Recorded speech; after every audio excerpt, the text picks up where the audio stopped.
trouble. Let's go check out what's going on!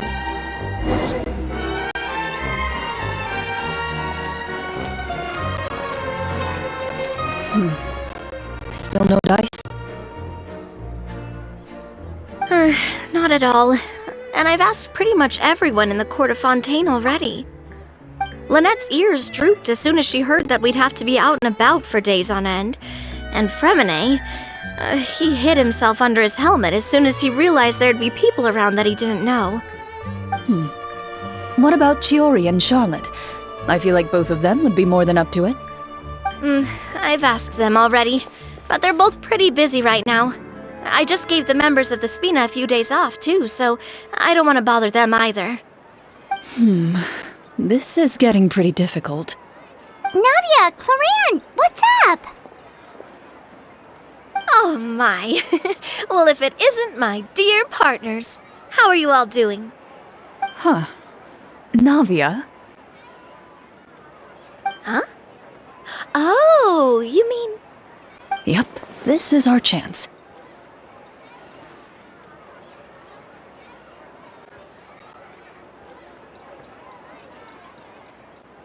Do you need our help with something? Oh, precisely. My dear partners, we've got a huge problem right now that only you can solve. Whoa, for real? Absolutely. We've already exhausted all our other options. Traveler, Paimon, would you join us and play Marechaussee Hunter Judgment Day? Marechaussee what now? It's a new game script by the Tabletop Troupe, a local roleplay adventure club. Ever heard of the Tabletop Troupe? They put out games that allow you to participate in a story and roleplay characters with your friends. Oh, I've loved their stuff ever since I was a kid. That sounds super interesting! Clorinde and I are both veteran members of the club. Recently, someone came up with a new script and was looking for people to help playtest it for them. And when they asked, of course I couldn't refuse. I mean, come on! A brand new script? Nobody has ever played it before. Generally speaking, scripts at that level of development have a lot of issues, but I think this one is pretty solid. The author obviously put a lot of work into the story, and the world building is also quite credible. Whoa! I know I was the one that handed you the script, but some of us haven't read it yet. No spoilers, please. Anyway, the script calls for a team of 4. Ah, yes.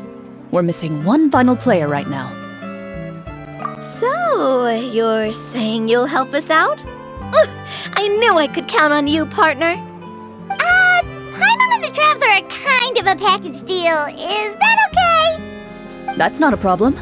I'll adjust the pace based on the actual number of players, and ensure that everyone has a good time. Well, Traveler, what do you think? Wanna play? Paimon will follow your lead.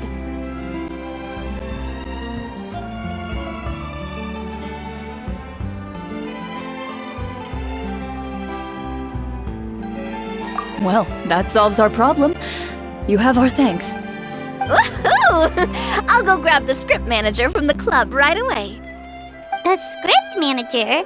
Didn't you just say that you gave Clorinde the script? The club introduced a completely new kind of gameplay for the script. In this iteration, the Game Master's version of the script is incomplete. The script manager provides the next part of the script only after players have completed the current list of objectives. On top of that, in order to increase player immersion, the club has created some of the story's sets and scenes in real life. We'll only know where we should go once the script manager reveals the starting location. Wow, you're right! Whoever wrote this script really did put in a lot of work. And it's got a real healthy amount of suspense, right? I mean, even the GM doesn't know how the story will end. I look forward to experiencing it with you all. Why don't you go meet up with the others first? They should all be waiting at Chioria Boutique. I'll come over with the script manager as soon as I find them. Sounds good. Remember to always watch where you're going, and don't rush. You say that like I'm 6 years old or something. Let me think. What kind of character should I play this time? I just hope you'll pick up some useful skills this time. Oh, and stop trying to persuade every animal you come across.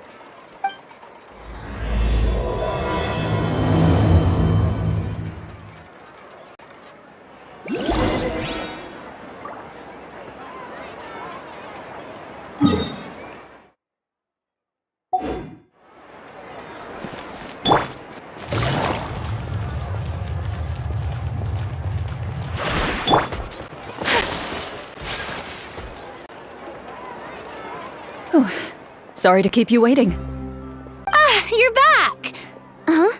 And you've got the Traveler and Paimon with you too!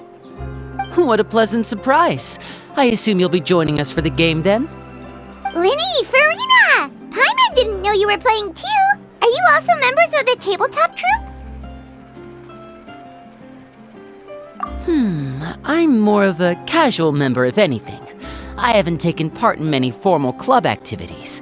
Lynette Fremine and I play something similar at the Hotel Bouffe Tété sometimes, but I'm usually the GM. Still, I'm sure it'll be fun being a player for the first time. I'm looking forward to it. Well, I'm not a member of the club at all.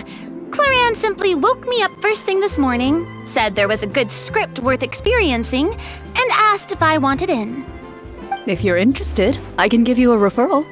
That should give you a 40% discount on membership fees. I think I'll wait to see how this experience plays out first, especially when it comes to the quality of the script. If it's sufficiently fun, then I'll join.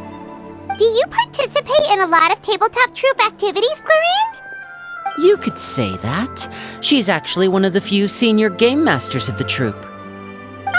Right. I knew about that even when she was still my subordinate. It's nothing. Really, just a small hobby of mine. Wow. Paimon's so used to seeing you be all upstanding and intimidating as the champion duelist. It's kinda hard to imagine you role-playing with a bunch of friends.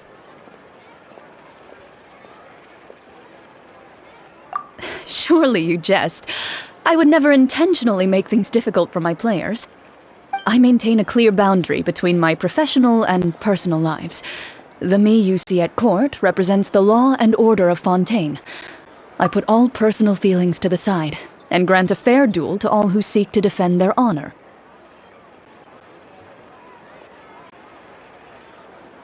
But in my personal life, I'm just an ordinary person. Someone who feels anger and sadness, just like everyone else.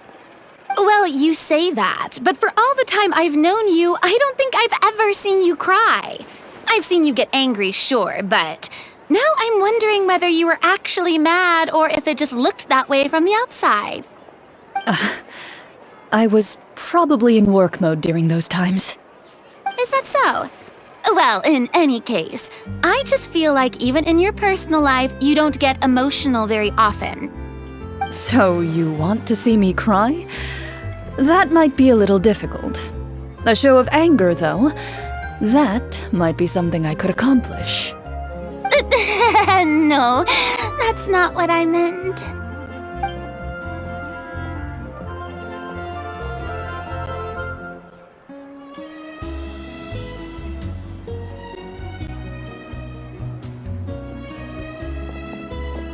I'm back! Here, allow me to introduce you to the script manager, Mr. Florian.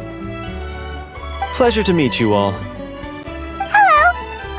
Wait, are you a champion duelist too, Mr. Florian? Oh, no. This is just the costume provided by the club. I occasionally play a few of the roles in my scripts. That sounds like a lot of work. It's nothing. It's the least we can do to give the players a more immersive experience. Anyway, allow me to give you a brief introduction of the script. This script was adapted from the real history of the Marechaussee Hunters. You all will play the role of hunters from a bygone era and resolve a series of events unfolding in the capital. Paimon's not super familiar with the history of the Marechaussee Hunters. Is that a problem? Oh, no problem at all. I can give you a brief rundown. So, basically, Marashose hunters were people who dedicated themselves to hunting monsters and protecting the city by using a special swordsmanship technique passed down over generations. Their story can be traced back to the ancient Remurian dynasty, as well as the first hunter, Cassiodor. But I'll leave the finer details for you to seek out and discover later. And I'll provide additional commentary as the story progresses. In that case, brave hunters, are you ready to set out on an unknown adventure? Whoa, just one sentence and it's like we're in the story already! Aha, I see many a determined gaze before me. Very well, head over to this location and begin your heroic journey. So, as we follow the story, it leads us to specific scenes? Ooh, sounds pretty innovative. What does the message in the envelope say? It's the exact location of the scene, as well as the formal permission to use the venue. Seems like they have everything prepared. Please check all your belongings, everyone, and make sure you haven't forgotten anything. Once you're ready, please follow me to the designated location. Sounds good! Hunter Squad, move out!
They really have thought of everything. Even the phaetometer is here and ready to go for us. The phaetometer? What's that? It's a card that's used to determine action success or failure. We'll need to use it when we try to use certain skills. And what about all the dessert and tea? Is that for us as well? That's what the message said. Really? That's so nice. It feels just like a tea party with friends. Those snacks have Paimon's name written all over them! I think you might be more of a snack hunter than a Marashose hunter, Paimon. Snack Hunter Paimon reported for duty! If there are delicious snacks to be found, Paimon will track down every last one! The desserts are great, but I'm still looking forward to the story more than anything. Very fair. Then, let us begin. First, please pick up the blank character cards in front of you and write down your name and profession. You can find an abbreviated version of the rules printed on the back of your character card. If you have any questions, feel free to ask me. In this story, everyone is a Marashose hunter. To reflect this, the club has prepared a small badge for everyone. Ooh, nice! As hunters, you have proficiency in swordsmanship and fighting by default, so there's no need to allocate any additional skill points to those areas. Swordsmanship? So there's a fighting part to all of this? Paimon's not sure she can do all that on her own. Maybe Paimon can just stick with you? Why don't you share a character card then? The Traveler will be the Marashose hunter, and you can be his little floating assistant. Kinda like in real life. So, for the name, do I fill it out with the name of my character? Yep, It can be any name you like. You can use your real name too if you want. I do that whenever I get too lazy to think of a new name. Oh, so it would be like experiencing a different life, but still as yourself. That's not a bad idea. In that case, I think I'll continue to use the name Linny then. Next up is the skill sheet. You have a limited amount of skill points that you can use to learn a number of skills. The more points you invest in a particular skill, the easier it will be to pass associated checks. I'll take persuasion and investigation. Those are must-haves when it comes to missions like these. Oh, those skills sound like they'd be useful for gathering intelligence. Good idea, Navia. Just as expected of a veteran player. So should we also take those skills then? Not necessarily. Since we're working together as a team, we could leave the negotiations to Navia and use our skill points to pick up other useful skills. For example, I think I'll take stealth and sleight of hand. That will give us more options if we run into any situations we can't negotiate our way out of. Oh, interesting. I wasn't thinking about it like that. I suppose it's not so different from an acting troupe. Everyone has their own role to play. Let me see. I'll take arts and performance. I'm not quite sure what use they'll be, but I'm not as knowledgeable about the other skills, and I'm not too confident I'd be able to roleplay them well. Well, that leaves us. What do you want to learn, Traveler?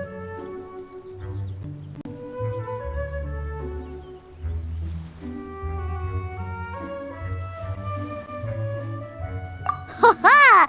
Gotta say, this suits you really well. Nothing boosts morale like good food. Ooh, so you want to help people when they're injured. That's nice of you. So what do you think? Are you sure you want to learn these two skills? Let's see. Oh, looks like you each have enough points to choose one final skill. You've all picked such classic skills. It's fine to go a little bit out of the box, you know. Why do I get the feeling she's getting ready to cause trouble? For example, this one here. Summon. Doesn't it sound super mysterious and cool? Oh, I saw that one just now as well. The description says... The script's world-building rules, huh? But how are we supposed to know what a Marashose hunter can summon? Oh, that's not for us to worry about, my friend. Just learn the skills that interest you, and the GM will take care of the rest. All right, you've convinced Paimon. Let's learn Summon then. Paimon can't wait to see what kind of thing shows up. Well, now that everyone's more or less finished creating their characters, we can begin. Since two of our players are doing this for the first time, though, let me ask. Would you like to play on easy mode or authentic mode? What's the difference between the two? Well, in role-playing games, the story sometimes changes based on the decisions of the players and the results of the Fatometer. For example, if you fail a check, that means you cannot use the target skill in that scenario. A critical failure may even result in further negative consequences. If you choose to play in authentic mode, every time you elect to use a skill, you'll need to use the Fatometer to see whether you succeed or fail, and face any consequences that may follow. If you choose easy mode instead, every check will be successful by default, and you won't have to worry about luck playing a factor.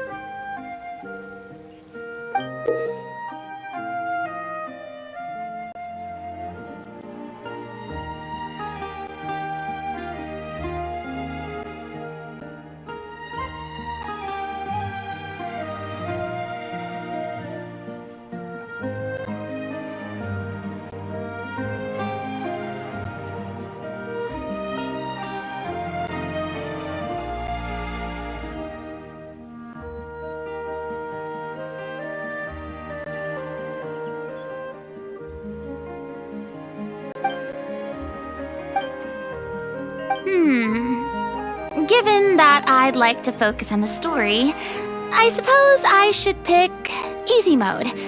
I'd feel bad if I brought the team down by failing my checks. Huh? Oh, come on. Don't worry about that. RNG is the lifeblood of role-playing games. I'm going with authentic mode for sure. Never knowing what you might have to overcome. Ugh, doesn't that sound exciting? I'd rather be mentally prepared for what might happen. All right, then I'll mark down Farina for easy mode. All her checks will be successful by default. As usual, Navia and Linny will play on authentic mode. What about you, dear partner? How would you like to play?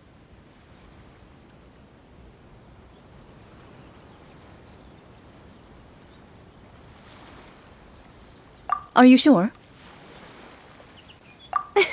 Trust me, you'll see the beauty of RNG. Honestly, I don't think Clorinde would make things too difficult for us no matter what the Fatometer says. Isn't that right, Clorinde? No promises.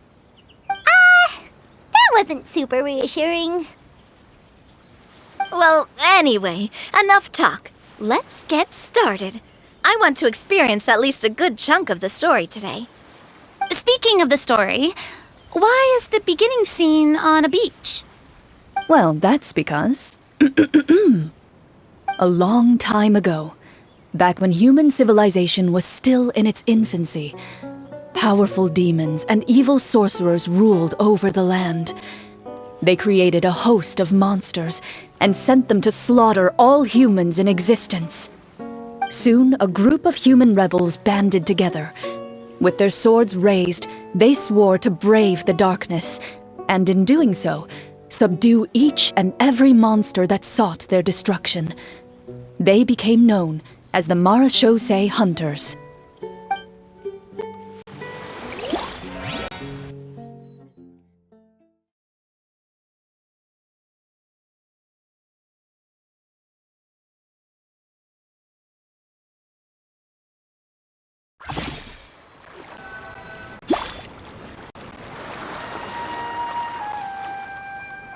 Sometime later, as a member of the Marechaussee Hunters, you receive a commission.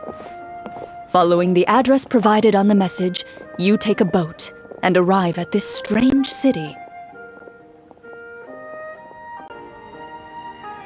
As you inhale, you can taste the slightly salty air of the docks as you begin to survey your surroundings. There aren't many people in the vicinity, but you do take note of a few others who, like you, seem to be sizing up this place. Your eyes meet, and you realize these people are fellow Marechaussee Hunters, likely led to this location after receiving the same commission as you. You're all Marechaussee Hunters too, right? Allow me to introduce myself. The name's Navia, monster hunter by trade and helpful neighborhood businesswoman on the side. What say you to traveling together? We can help each other out on the road. Okay, count me in. My name is Linny. I've been wandering since I was little and picked up a few less than legal tricks along the way. I was adopted by a Marechaussee Hunter and later chose to follow in his footsteps. Is this where you introduce your character to everyone? It sounds like they've done this dozens of times. My name is Farina, and, I grew up in a noble family. I always had a strong interest in performance and the arts. Even though I'm a Marechaussee Hunter, what I really want is to be a performing artiste. Hey, that's really cool. You can do it, Farina. That's exactly how it's done. Paimon is Paimon, a good friend and companion to this Marechaussee Hunter right here.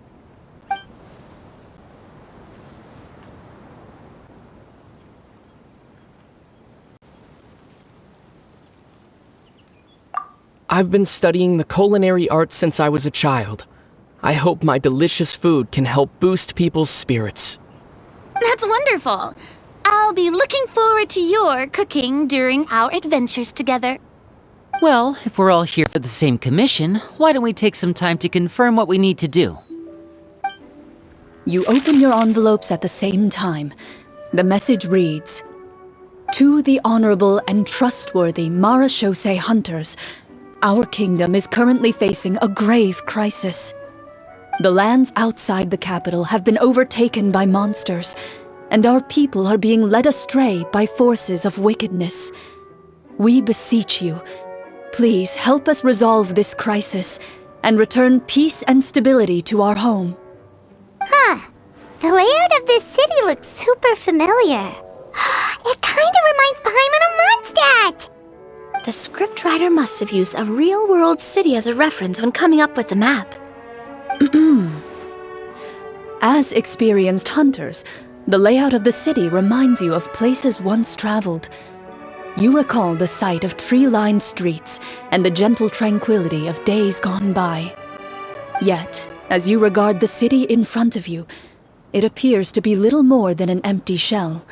Its hollow gates are open to you, beckoning you to come forth and bring salvation back to the town. I carefully read every line of the letter and turn my attention to the signatures at the bottom. Who issued this commission to us? You see a long string of unfamiliar names. It would seem that many of the residents of the city issued this commission together.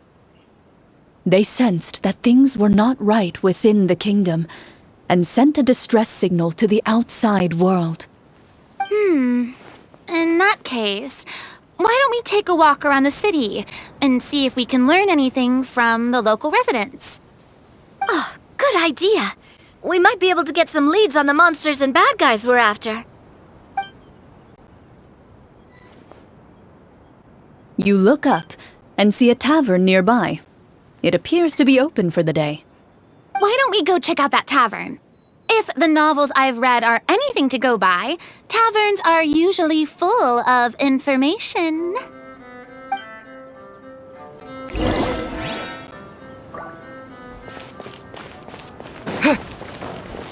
As you approach the tavern, you find a plainly dressed woman standing nearby. She appears to be rather troubled about something.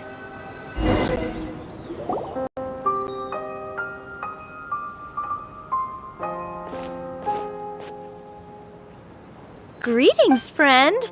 Lovely weather we're having today, don't you think? Oh, hello. I suppose you're right. The weather today is quite lovely. If only those monsters out there would stop causing trouble. It seems like every character included in the script has a certain amount of useful information to offer. If we keep asking questions, we might be able to get some good leads. Oh, come now, don't be sad. Life is all about optimism. Oh, that reminds me. What did you have for breakfast this morning? Huh? I don't think that's the kind of question we're supposed to ask. Nothing turns a frown upside down like good food. How about some macarons?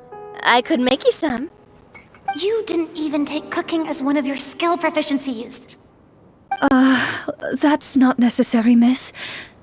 Excuse me for saying this, but you don't really look like a chef. Besides, I'm not really a fan of sweets. So you're someone who barely smiles and doesn't like sweets. You're really starting to remind me of this one friend of mine. Hey! Did she just... me? Clorinde must have broke character for a second. This isn't getting us anywhere. Traveler, maybe you can think of something.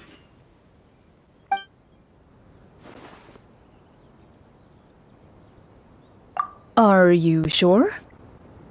In that case, please refer to the fatometer.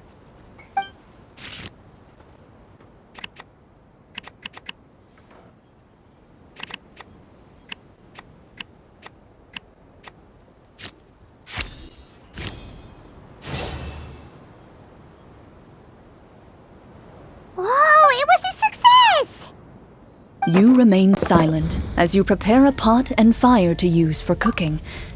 The woman stares at you with her mouth agape as you skillfully cut the ingredients and toss them into the pot.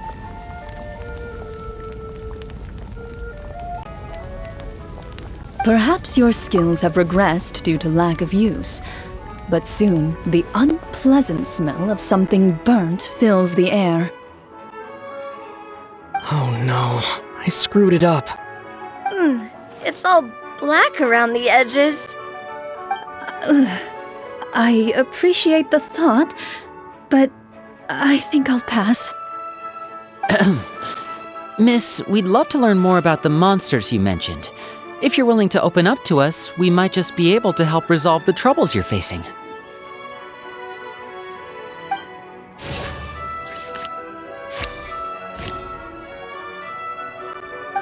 You weren't even the one that learned persuasion.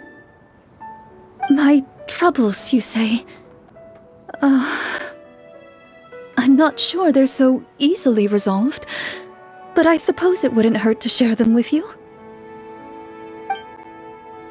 A horde of monsters suddenly appeared near the capital recently, so all the guards were dispatched to fight them.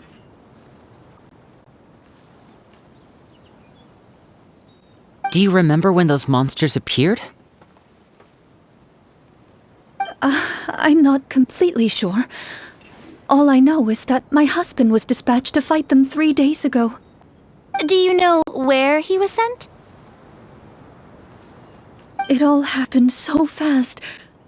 When we said our goodbyes, he couldn't even tell me where they were sending him. You have our thanks, friend. We'll find and defeat those monsters as soon as possible. We sincerely hope your husband will be able to return to your side soon. Thank you. Don't worry. We'll find him. Just try to remain optimistic and wait for good news. We don't always get to choose what happens to us. But we do get to choose the little things like what we eat and how we respond to the things life throws our way. I hope that one day you too will recognize the power of something as small and inconsequential as a delicious dessert. I'll do my best. You bid farewell to the woman and continue your journey further into the city.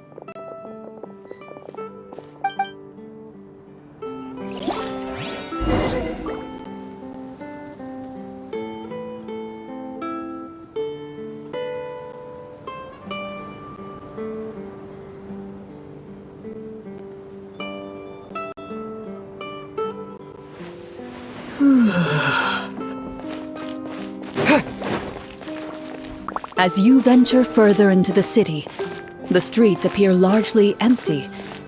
An elderly woman walks past. You see her shake her head as she puts away her wrinkled wallet. A nearby merchant folds his arms and gives you a disdainful look. You get the impression that he's someone who has long gotten used to the sight before him.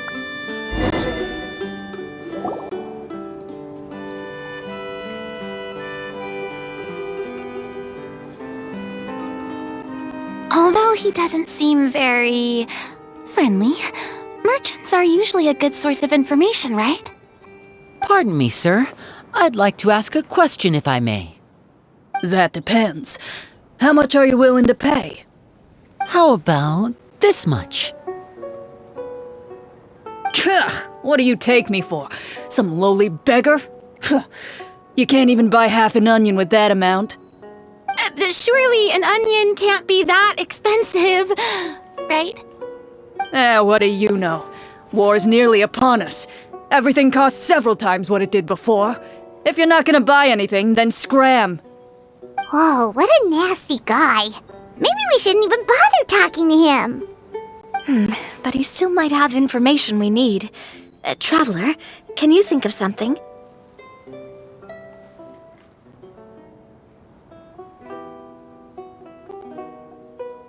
Okay, while everyone is talking, I secretly use my magic props to summon a bottle of wine without the merchant noticing.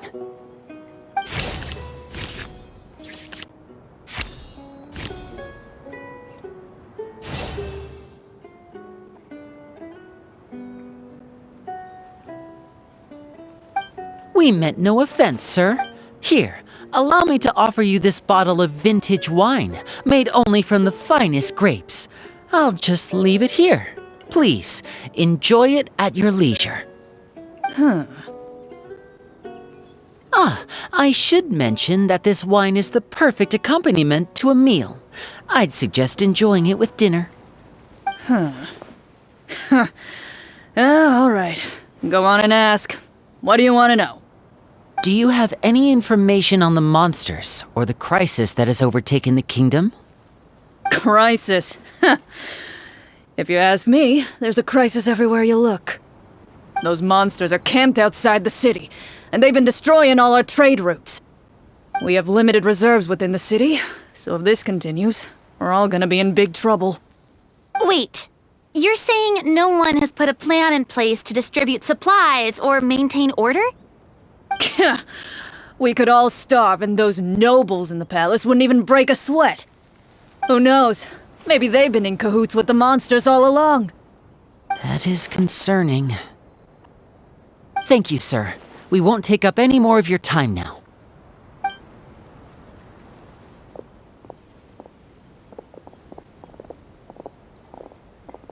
Hey, why did you leave in such a hurry? Well, you see, that bottle of wine was just a cardboard prop. Should we try to go somewhere with more people? Oh, how about the city square? Follow me.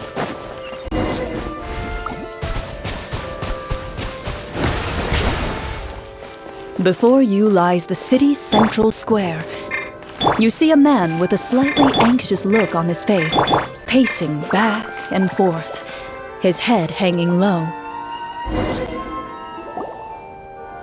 He doesn't seem to notice your approach. Still immersed in his own thoughts, he shakes his head and lets out a long sigh. This guy seems promising enough. Maybe I can get some information out of him. Hello, sir. Is there anything I can do to help you?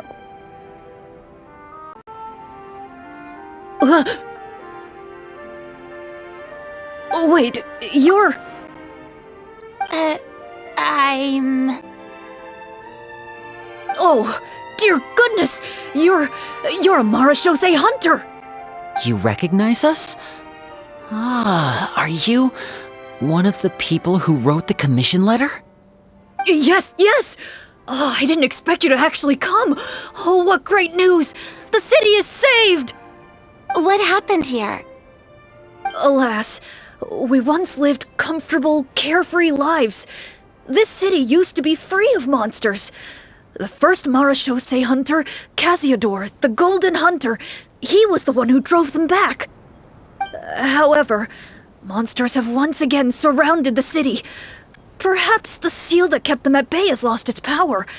Or perhaps an evil sorcerer has been meddling in our affairs. All I know for sure is that their return has stripped the city of any chance at peace. Are there not enough soldiers to drive them out? It's not a question of numbers. The guards simply have no idea how to deal with them. Most people my age have never even seen one of the monsters, much less been trained to fight against them. What's worse, many of us don't even know the history of the Marashose hunters anymore. When I was a child, though, my grandfather would tell me stories about how the Marashose hunters drove back the monsters. So, on the off chance that something might come of it, I decided to reach out to you. To be perfectly honest, I was starting to think all those stories were just tall tales. But now that I've seen you in person, I finally know that it was true! Well, you can rest easy, friend. The righteous and formidable Marashose hunters are on the case. The man is touched by your determination and resolve. His eyes begin to well with tears of relief. Still, if we are going to hunt the monsters, we need to know where to find them. Can you give us any leads? All I know is that the area outside the city is dangerous. I'm afraid I can't point you toward a specific location. Oh, although, If you leave the capital through the main gate and follow the road, you should run into a group of guards. They might know more about where to find the monsters. I see. We'll go look for them then. All right, be careful. Oh, and one last thing. The monsters outside the city are just part of the problem. There are evil sorcerers inside the city as well, so be on your guard. They're actively working with the monsters, and have corrupted the court ministers with malicious magic. They're the reason why, even inside the city, everything has been a giant mess. Even one of our kindest ministers has turned into a boorish and unreasonable figure, interested in nothing but enacting laws that exploit the people. Who knows how much longer we'll be able to go on like this. Talk about being stuck between a rock and a hard place. I feel bad for him. Maybe we should try to cheer him up?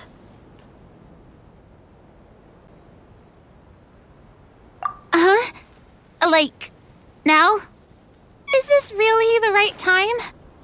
I appreciate your kindness, but for now, it's more important to focus on the crisis at hand. Brave hunters, I leave the future of this kingdom to you.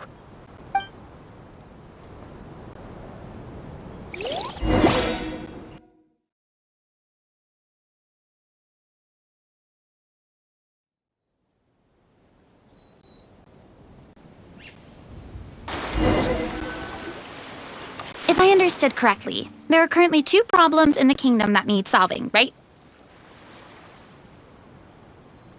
Exactly. We need to defeat the monsters outside the city and take down the evil sorcerer stirring up trouble from within. But which problem should we tackle first? Well, this seems like a good moment for a break. Take some time and discuss what you want to do. Let me know when you've made your decision.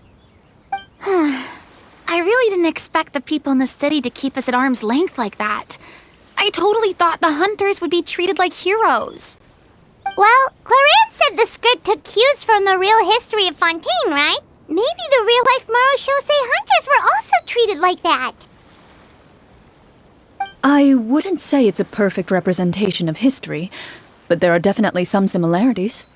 Would you like to hear more about it? Sure. As long as it doesn't spoil anything in the script. You brought up bits and pieces of the hunter's history before, but it was all in passing. Paimon wants to know too! The hunters were super powerful, right? Were they all from a special line of supernatural beings or something? Kind of like the yokai in Inazuma? No. All Marachose hunters were ordinary mortal fighters. The only thing that set them apart were the special sword techniques passed down over the centuries. Huh? So you mean anyone could become a Marachose hunter? In theory, yes. All you would need to do is survive the rigorous training and master the swordsmanship techniques required to fight the monsters. Still, most people dropped out at the early stages, and others called it quits the minute they saw a monster in person. To become a hunter, you must be strong in both body and mind. What kind of monsters did the hunters fight exactly? Oh, and the evil sorcerer the script mentions. Did they exist in real life too? The land of Fontaine once played host to an ancient dynasty known as Remuria. After that dynasty fell, monsters began to appear, intent on obstructing humans from establishing a new social order. One of the ancient sorcerers of Remuria used his power to assemble a formidable army of golems. He sought to use that force to establish himself as king. Now wait a second. Don't tell me that guy was the inspiration for the evil sorcerer in the script. We still haven't found any in-game information on him yet. So, why don't you talk about someone else for now? Well, I wasn't planning on going into anything you might be able to find out in the game. But if you want me to talk about something else, then... How about Casiodor, the Golden Hunter? Or Egeria, the ex-Hydro Archon? Wait, but those people are all from a super long time ago. Where did you learn all this, Clorinde? From my master. By master, you mean Miss Petronia? Someone you know?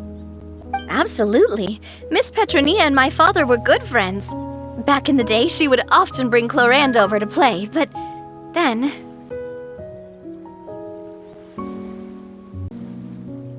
Let's not get off topic. Anyway, back to what I was saying. Responding to Egeria's call, a number of warriors followed Cassiodor into battle against the monsters. This group of warriors, under Cassiodor's leadership, became known as the Marechaussee Hunters. Yet, as Fontaine entered an era of peace, their work gradually became obsolete. The Marechaussee Phantom, originally an association made up of hunters, eventually came to be predominantly comprised of Melusines. Ah, I see. That explains why most of the people in the script have forgotten the hunters or think of them as nothing more than a legend. Is that really a bad thing, though? It can get tough always being the one shouldering everyone's expectations. Depends on who you ask, I suppose. If the name of the organization no longer commands respect, investigative work is bound to suffer. Speaking of investigations, which problem should we tackle first? Monsters or evil sorcerer? I vote monsters. That's the main duty of the hunters, right? We can come back to the sorcerer later. Well said, Miss Farina. Plus, if the sorcerers really are the masterminds behind this whole thing, defeating the monsters could give us some clues on their intentions as well. What about you, partner? What do you think?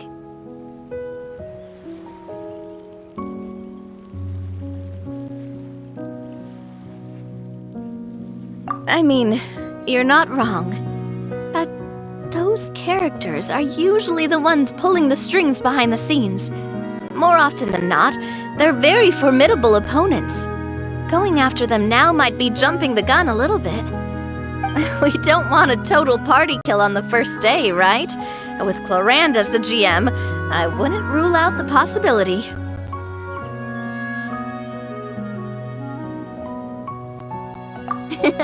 Then it's settled. Let's go hunt some monsters. All right. After some discussion, you decide to turn around and head out of the city.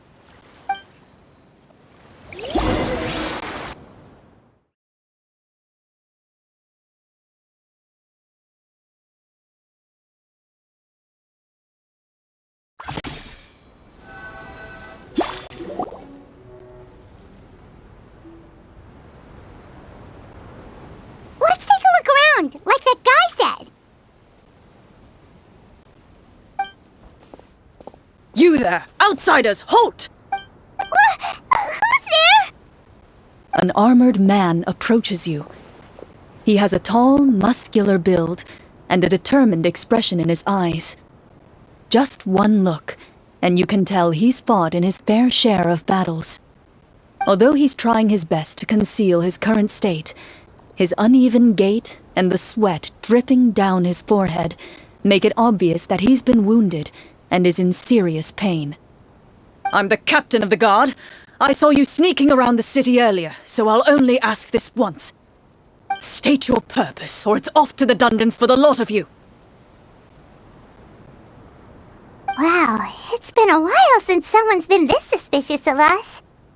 I said talk, not whisper between yourselves. Have you ever heard of the Marechaussee Hunters? Marechaussee Hunters? Ha! That fairy tale, you mean? What, you expect me to believe you're one of them?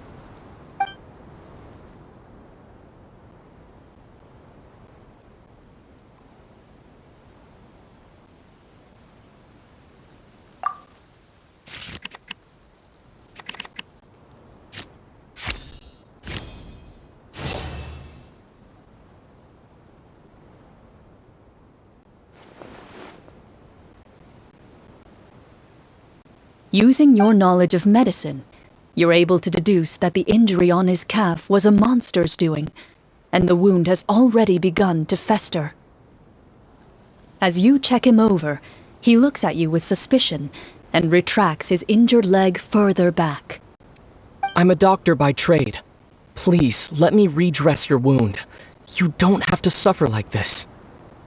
The man appears somewhat disgruntled at having been exposed, but soon relents and raises his leg for you to take a better look. He allows you to apply a poultice of specialized medicine to the wound, and it appears to bring him much relief. The tension in his brow eases. Oh, right. Guess you lot might actually be real Marachose hunters after all. In any case, you've successfully treated my wound. So, what do you want to know? Do you know where we can find the monsters, or the other guards who are fighting them? He informs you of the various locations where monsters have appeared. He looks in that general direction with a pained gaze, as if a thin, invisible thread is pulling on his wound. Some of our new recruits have never even dealt with a petty thief, and now they're out there fighting monsters. If it weren't for this cursed leg. Oh, please, sir. Don't get too worked up. You need to focus on your recovery. Just leave the monsters to us. We're Marachose hunters, after all. Hearing you say that, a glimmer of hope flashes in his eyes. But it disappears almost as quickly as it came. Those monsters aren't easy to deal with. But if you insist on going, I won't stop you either. I just hope all the guards will be able to come back to their families alive. I wish you the best of luck.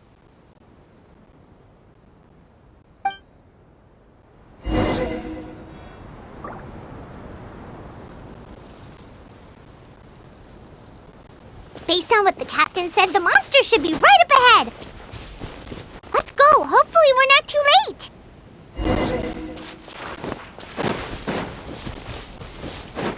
As you approach the battlefield, you see numerous people lying by the side of the road. They appear to be dressed like guards. Their faces are filled with desperation and terror. Some are screaming and cursing in vain, as if still trying to banish the monstrosities they saw from their minds. Water jet!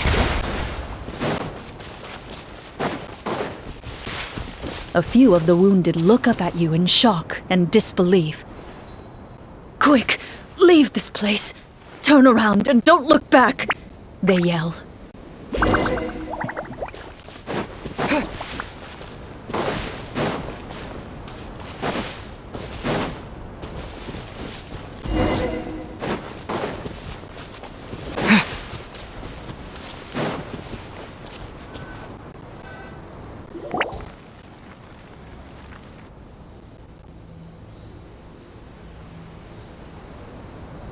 This is the place he mentioned, right? You see broken iron swords scattered all around you, and downed trees riddled with terrifying claw marks. All the signs point to one thing. A truly devastating battle just took place here. Be on your guard, everyone. The monsters might still be around. Before you can finish your sentence, you hear rustling sounds from the surrounding bushes. The monsters have emerged. They close in on you without fear. You get the impression that, in their bloodthirsty eyes, you're just another meal for them to devour. A little help here!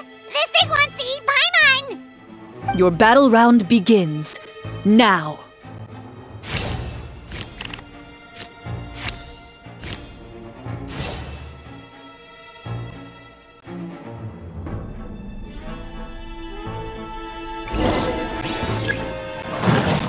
Bombs away! Shower me with praise! Let the world come alive! Feeling lucky? A proper send-up! Coming at ya! The next battle round begins now.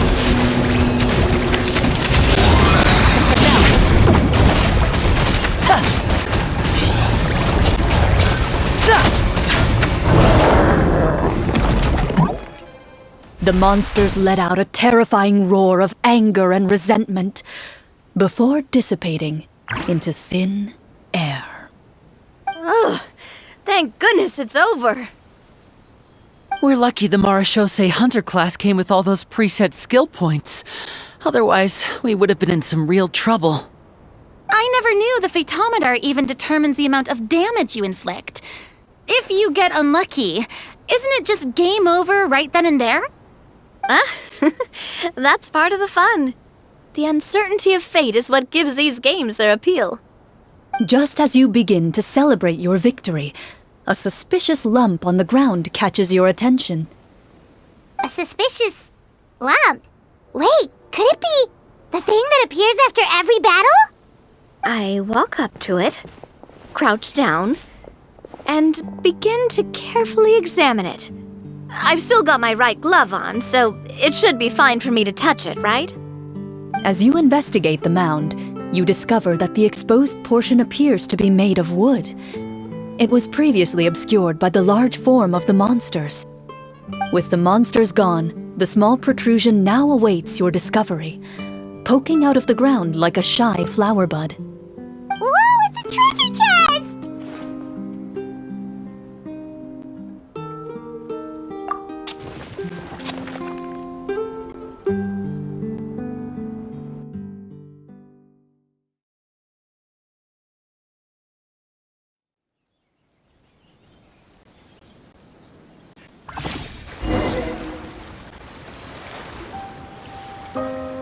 With everyone's help, you successfully excavate the wooden chest from the ground. Even without opening it, you can tell from the mora and jewels scattered around the chest that it must contain quite the fortune. Makes sense. We worked hard for this. Let's open it. We can share what's inside. I can understand your excitement, Paimon, but think about it. Doesn't it seem like there are people out there who need this treasure more than us? Yeah. Think about all the people suffering in the capital. Or all those guards who got hurt fighting the monsters. Wouldn't it be better if we gave the treasure to them? Wait, is that how it works? Paimon thought since we were the ones to dig it up, we could just take it for ourselves. Well, let's put it this way. Any decision you make during a role-playing game can impact the future course of the story. But would the people really believe us? It's hard enough for us to prove we're Marcia hunters. What if they think we procured the treasure illegally? They might get even more suspicious of us. That's definitely something we should consider. Maybe we can come up with an explanation in advance. Well, if donating it could cause that much trouble, why don't we use it to buy some gear and fill up on good food? Then we'll be ready to fight even more bad guys. Looks like you're facing a difficult choice once again. Well, it's getting late. Why don't we call it a day for now? Wow, where did the time go? I'm not sure if it's because I'm having so much fun with you all or because the story is particularly enticing, but I feel like I could almost keep going. Here, here. Ooh, how about we play through the night? I'm not sure I'll have enough energy for that. Yeah, that won't work for me either. Lynette will give me an earful if I get home too late. I understand how you feel, Navia, but we have to change venues for the next part of the story anyway. Huh? Another location? There's a special note for the GM at the end of this section that says to proceed to an indoor set for the next part of the script. Whoa, they really pulled out all the stops for this new script. Well, even if we end the game for the day, we can still stay a little longer and hear Clorinde finish her story, right? Paimon wants to hear more about the history of the hunters. Something tells me you just want to finish the free desserts before we break for the day. That's just a coincidence, okay? Besides, to Paimon, not finishing free food feels even worse than having to buy her own. And anyway, Paimon really does want to hear more about Clorinde's master. Well...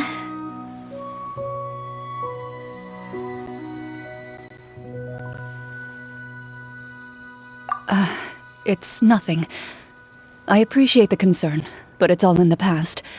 It won't do any harm to share these things now.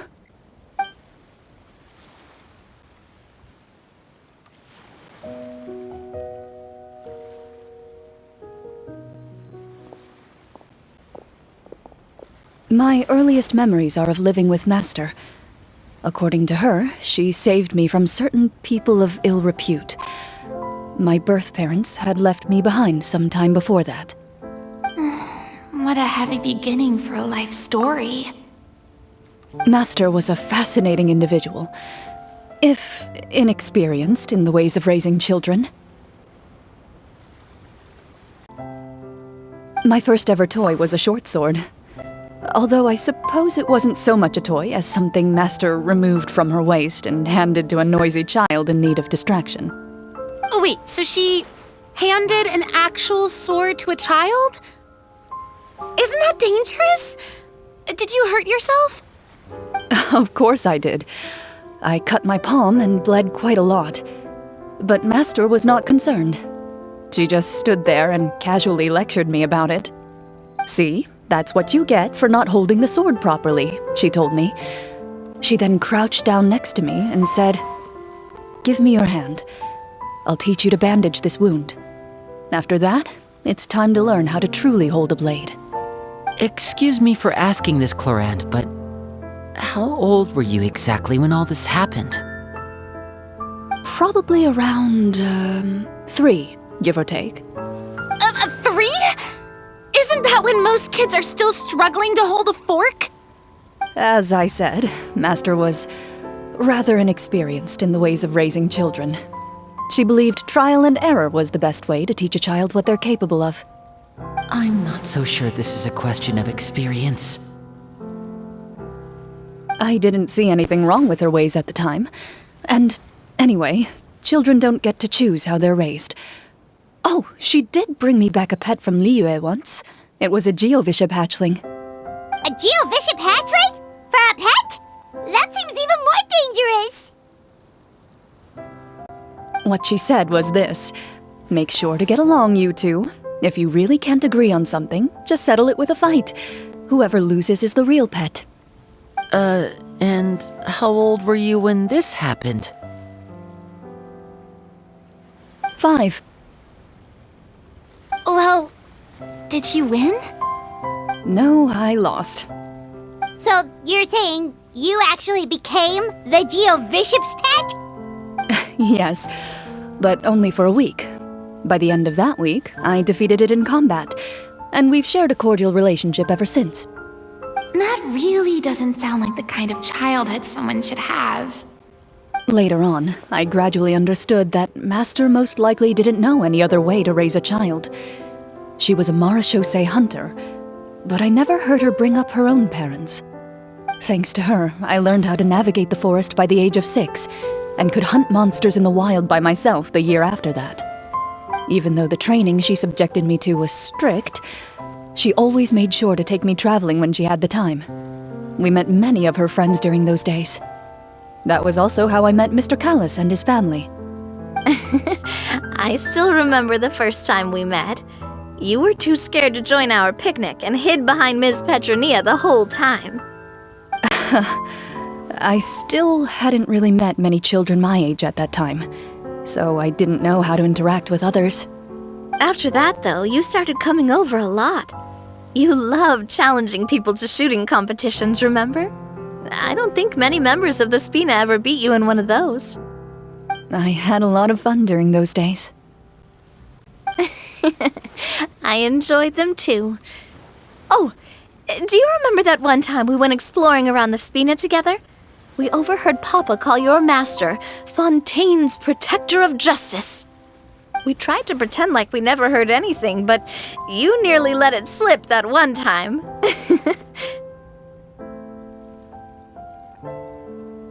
Protector of Justice? Oh, wait, you mean that vigilante hero from 20 years ago? The one who is always active at night? Yep, that would be her. She often would put on a black cloak and go out at night. I never knew where she went or what she was doing. Until, like Navia said, we overheard the truth from Mr. Callis that night. 20 years ago, huh? I still remember the guards leaving all kinds of witness reports about her on Nervalette's desk. My apologies. Oh, there's no need to apologize. You had nothing to do with it. And anyway, everything she did was for a good cause. Although, calling herself the protector of order was a bit much, especially when she deliberately operated outside the law. Huh?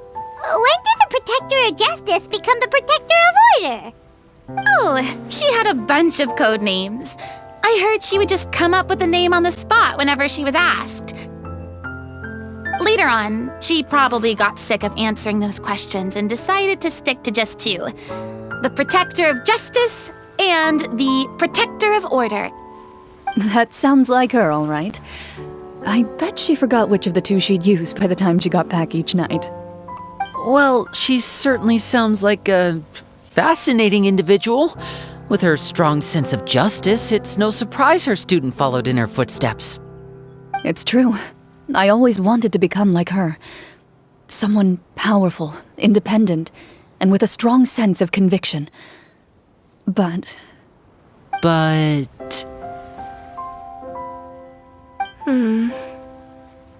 She suddenly disappeared the night I turned 10 years old. Disappeared? What happened? I have no idea. She didn't even leave a note. I was never able to find out where she went. That night, I was celebrating my birthday at Navia's house, but Master never came to pick me up. When I returned home on my own, it was to an empty house.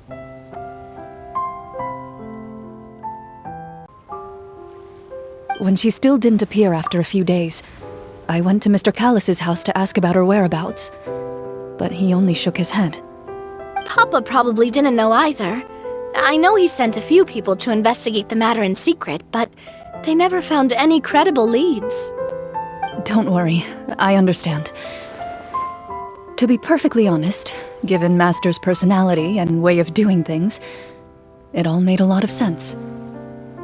If I had to guess, I'd say she probably used it as an opportunity to force me to become independent. Just like how, when a litter of kittens reaches a certain age, the mother willingly leaves them behind. Were you upset, Clorinde?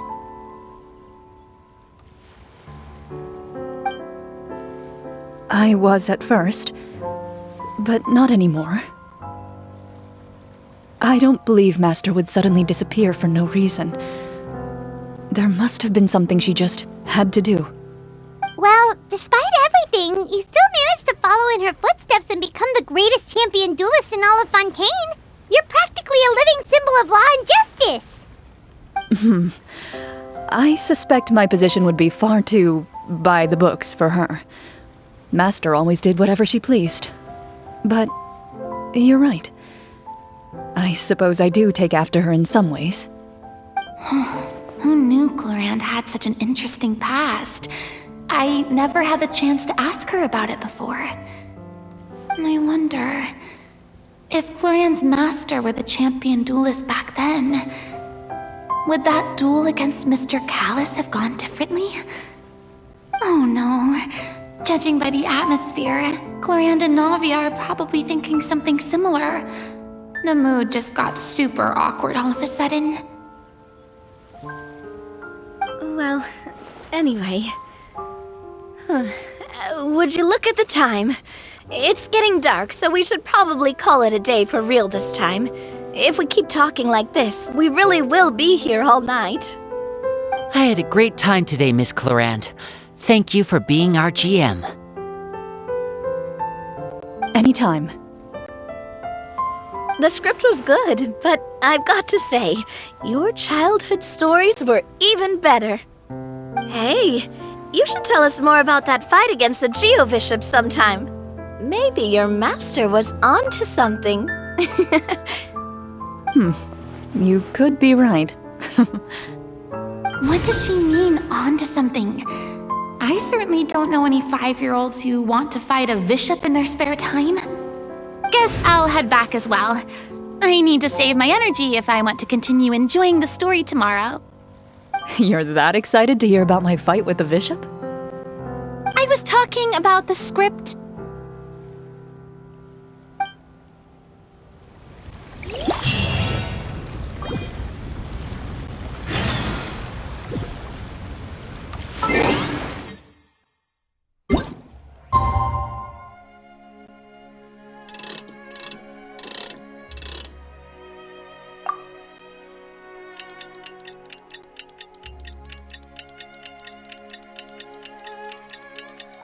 Let's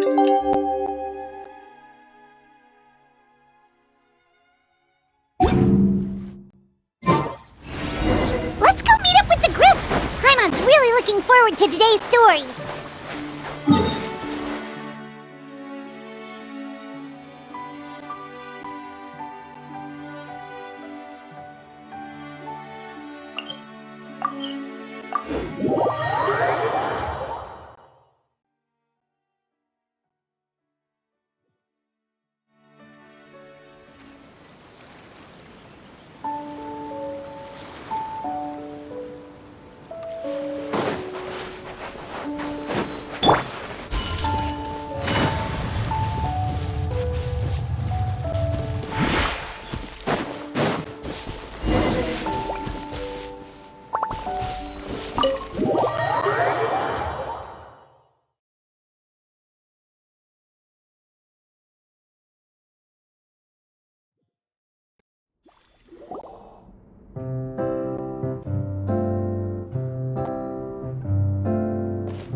Looks like everyone's here.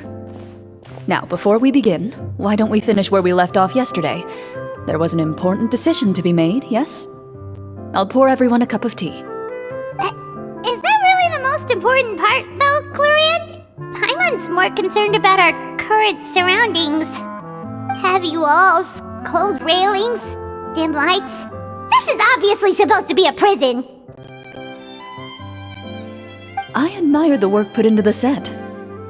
Still, it's obvious the scriptwriter has never paid a visit to the fortress of Meripede. So the set is going to be a part of the script? Unfortunately, that is something I can neither confirm nor deny. Anyone think Clorinde's smile is starting to look kinda scary? Well, whatever happens, we'll just have to push on. But first, we should really figure out what to do with this treasure. If we're worried about arousing suspicion because of our identity, why don't we give ourselves a different name, just like Clorinde's master did? Yeah, it might be better to keep a low profile. As long as we're helping people, it doesn't matter who we are or what we're called. Staring at me won't get you anywhere. Or did you want some more tea? Paimon's good. Thanks. Why aren't you saying anything, Navia? Wait, what's that next to you? Oh, this is the short sword Clorinde mentioned last night. I found it. Huh. I'm surprised you managed to track it down after all this time. Well, I made sure to take good care of it, considering the circumstances in which you gave it to me. Of course I had to keep it safe. Anyway, where were we? Oh, right. I was just thinking about all the potential ways for us to break out of prison. We could dig a tunnel, or try to bribe the guards.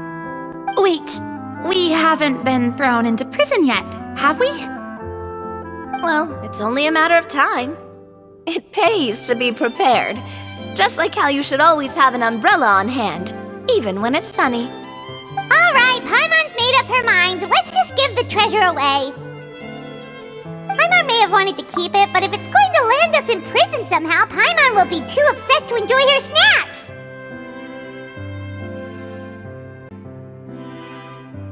So, you reached an agreement?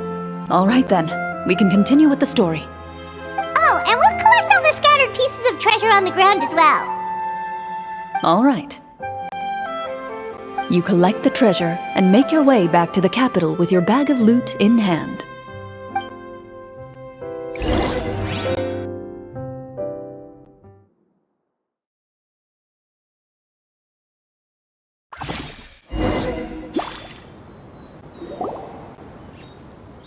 The city is still shrouded in a gloomy, oppressive atmosphere, but your spirits are surprisingly high. In places where sunlight struggles to reach, you generously share your wealth with the children, the elderly, and the poor in urgent need of help. Thank you, kind soul. The elderly woman's look of gratitude follows you as you walk away, her eyes never leaving your back until you move entirely out of sight. However, There's still quite a bit of Mora remaining. It appears you haven't made much progress. She's probably trying to tell us to speed this up. We need to hurry up so we can address the sorcerer problem. Should we go find that man again at the square? He seemed like a pretty responsible guy. I'm sure he knows the people here far better than us. Oh, good idea! Just as you start to make way to the square, intent on finding the man again, there's a voice.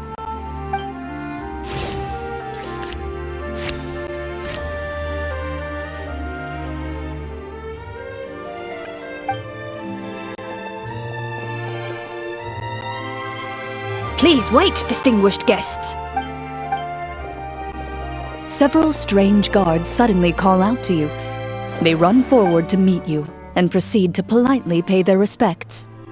Greetings, gentlemen. Are we being invited for afternoon tea? Surely you jest, my lady. That would not be our place. It is His Excellency the King who requests to meet with you. Please come with us.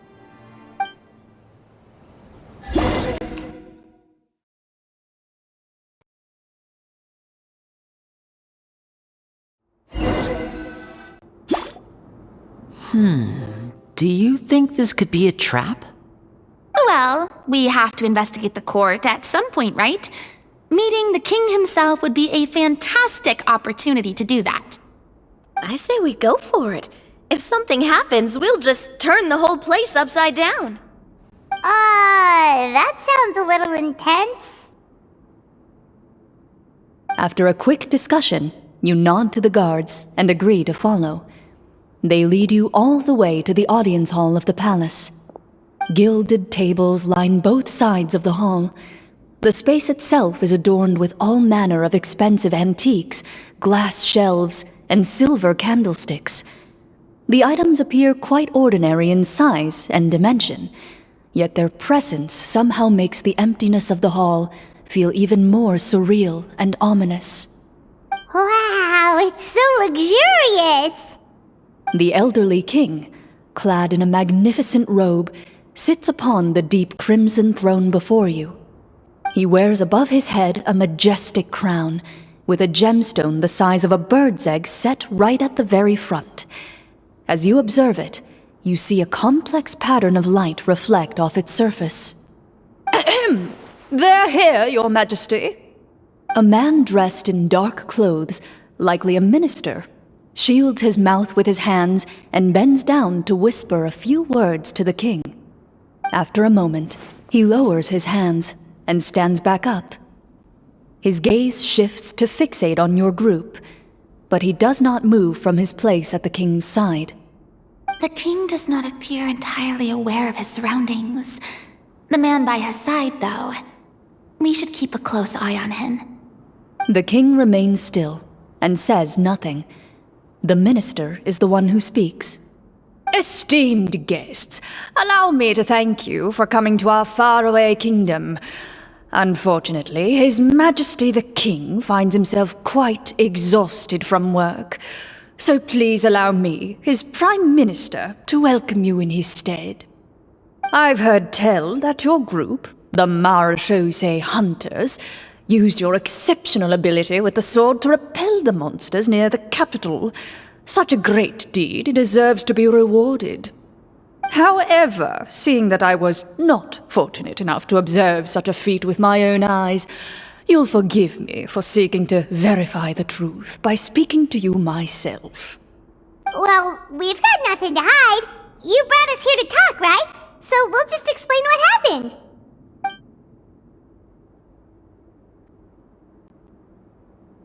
The golem's blades were so powerful, they could cut down trees in a single swipe! It took a lot of effort to defeat them, even for trained swordsmen like us. Well, that was enough details, right? Believe us now? Your account does indeed match those of the survivors. Since you were the ones who defeated the monsters, that must mean you are also in possession of the treasure they stole?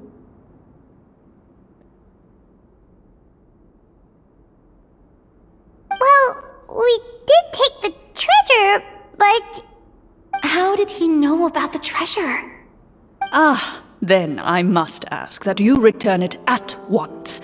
It belongs to the kingdom. Wait, but didn't you just say that our great deed deserved a reward?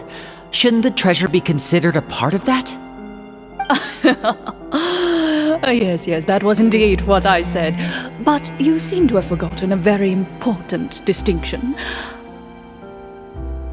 Only that which is freely given by the king can be considered a reward. Taking the rightful wealth of a kingdom without said permission, on the other hand, is a crime. But that's completely unreasonable. Yeah, that makes no sense! If it weren't for us, the treasure would still be buried underground somewhere! Maybe so, yet the fact remains. You tried to dispose of the treasure without reporting it to the court and without receiving permission, yes? What, no answer? Surely you're not insinuating that you, a group of legendary marechaussee hunters, sought to take the treasure for yourselves?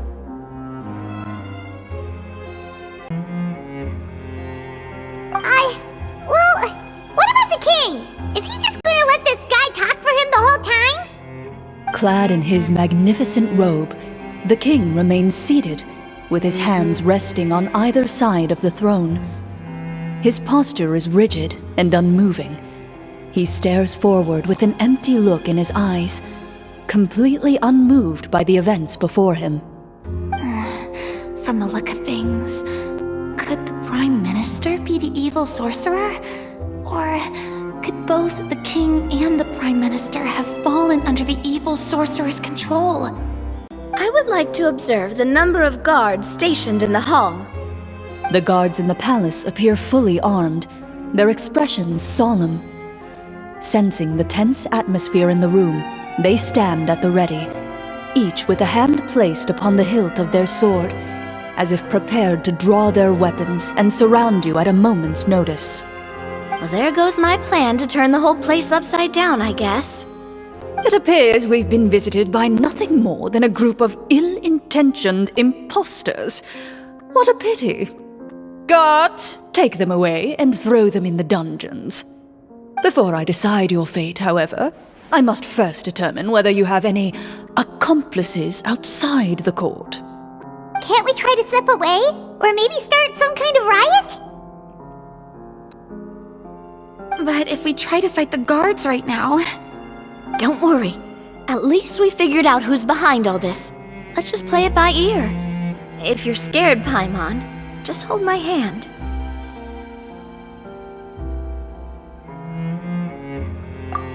Thanks, you guys. You allow yourself to be led away by guards surrounding you on both sides. It's only when you begin to feel drops of water falling from the dungeon ceiling and smell the stench of death and decay all around you that you finally realize you've stepped into a completely different world. Stay here, and don't try anything funny. The guards lock the cell door and leave without looking back. Wait, sir! Your voice echoes through the dark hall, but the only response you receive is the sound of water dripping from the ceiling. No! What should we do now? Carve out a new path of fate with our own two hands, of course. I draw my weapon. You reach toward your waist, but find nothing there. You now recall that your weapons were confiscated before the guards locked you in the cell. The bag of treasure along with them. What about that knife I hid in my boot? When did you hide it in there? When I was thinking about digging a tunnel. Rejected. You failed to inform the GM of this course of action. Moreover, the guards would have conducted a thorough search before throwing you in prison. And the keys to the cell aren't anywhere to be seen? Correct. You don't even feel a lock hole on the cell door. Oh, well, there goes all our plans. Indeed. Huh? Why are you the one saying indeed? Because that statement holds true for me as well. This is where the script ends. What? But that's a terrible ending! Generally speaking, this should be the point where the scriptwriter gives the players some kind of hint, or gives the GM some kind of code for how to move forward. I mean, maybe they just really wanted us to be immersed in the feeling of being in prison? Like, they'll only show us the way out once we've grown truly and utterly desperate? That is a possibility. If only there were desserts and tea in real prison. Oh, wait, guess that's kind of how the Fortress of Meripede works if you're lucky. Oh, before I forget, Navia, the short sword you had with you earlier. I took a closer look, and the craftsmanship doesn't appear to resemble anything from this era. If I remember correctly, that style was last in vogue several hundred years ago. Wait, Clorinde said that sword used to belong to her master, right? Does that mean her master has been alive that long? I doubt it. The way she went about things often made her seem childish more than anything. I'd say the sword was most likely an heirloom passed down over time. Hang on. A precious heirloom passed down to you by your master. And you gave it to me just like that? You weren't worried I might lose it? Master left many things to me when she disappeared. There was the sword, an old key, and a good amount of junk she probably just didn't want to take with her. I gave you the sword back then, because I didn't want our friendship to end. Wait, when did this happen exactly? After the duel. Between Mr. Callis and myself. Before that, Clorinde would have meals with us and even stay over at the Spina some days. She was on great terms with Papa as well. After the duel, though, there was a period of time where we simply didn't know how to face each other. She entrusted this sword to me, and never came back. We were both sad, and conflicted, and totally overthinking everything as a result. Whenever I looked at this sword, I couldn't help but wonder if Miss Petronia had never introduced us to each other at that picnic. Maybe part of the sadness I was feeling could have been avoided. Back then, it felt like I hadn't just lost a father, but a close friend as well. No one can change the past. The most important thing is that you two found your way back to each other and can enjoy things like this together. Yep, you're right. I'm sorry, you two. I didn't mean to bring up any sad memories. Think nothing of it. No one here is at fault.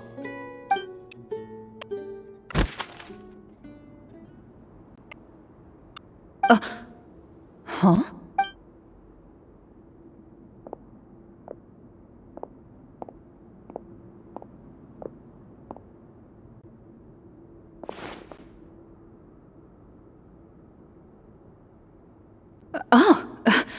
Looks like the next part of our script is here.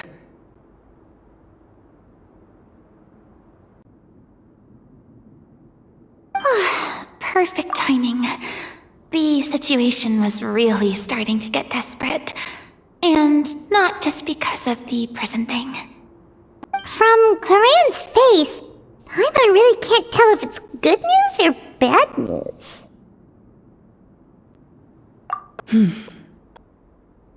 Water continues to drip from the ceiling. In this lightless dungeon, you lack a reliable way to tell how much time has passed. Eventually, you get used to the unpleasant odor of straw, mold, and rust, and find yourselves alternating between fits of drowsiness and despair. Suddenly, you hear footsteps outside the door. Heads up, everyone. Someone's coming. Gather close, everyone, and keep your voice down.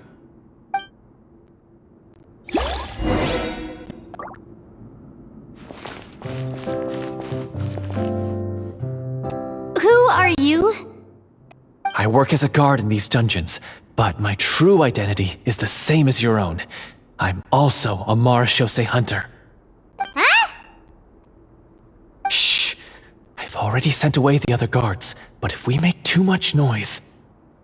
I understand, but how can we be sure we can trust you? The king has issued a formal decree. In light of the irrefutable proof of your crime, you're to be executed before tomorrow's sunrise. If you want to escape, it has to be now. Executed? We barely did anything! Monsters appearing at the same location as the treasure. Could this entire thing have been a trap? There will be time for speculation once we're out of here. As for my identity, I have no way to prove that to you just yet. Infiltrating the capital was difficult, and finding a chance to speak with you has taken a lot out of me. I could go on, but I think we can all agree that now is not the time for details.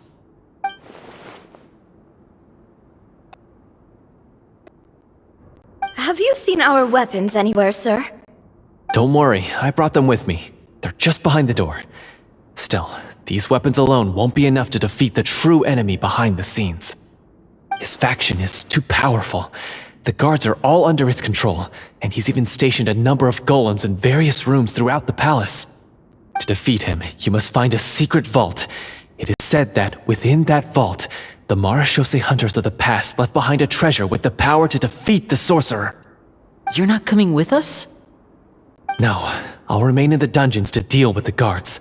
I'll try my best to distract them so they don't go after you. As long as my identity is not revealed, I'll be able to aid you when the final battle comes. In that case, please stay safe. Thank you for your concern. I will do my utmost. As for the location of the vault, here, this map should lead you there.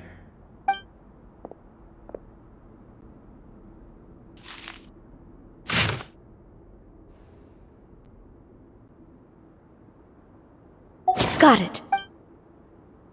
All right, once I open the door, remember to stick close and refrain from making any noise. I'll lead you out of here as quickly as possible. You now have the chance to restore the honor and legacy of the Marechaussee hunters. So please, get out there and reclaim what's ours. And be sure to exercise caution. With the help of the guard, you successfully escape the dungeons. Your sense of despair and anxiety both seem to fade as you continue your quest.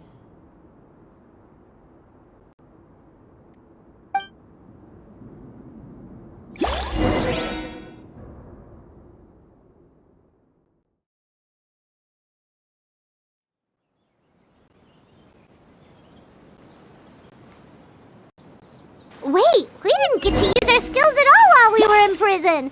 Who knows when we're gonna get the chance to use that cool summon spell? That is a pity, but we can only continue to move forward.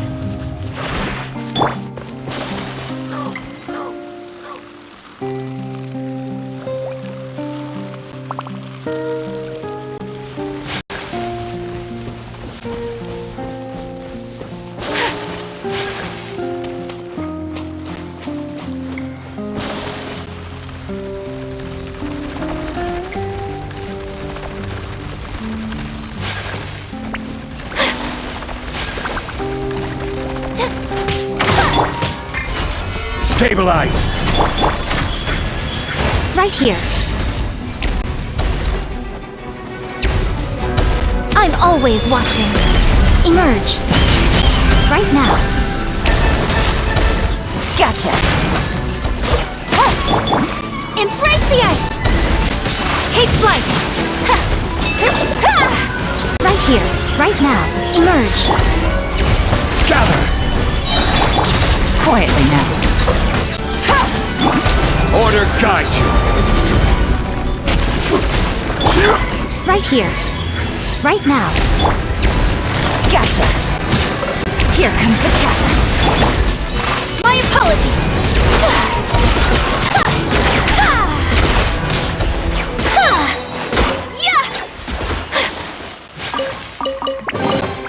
Collecting rare and exquisite treasures. Yes, this seems suitably sophisticated.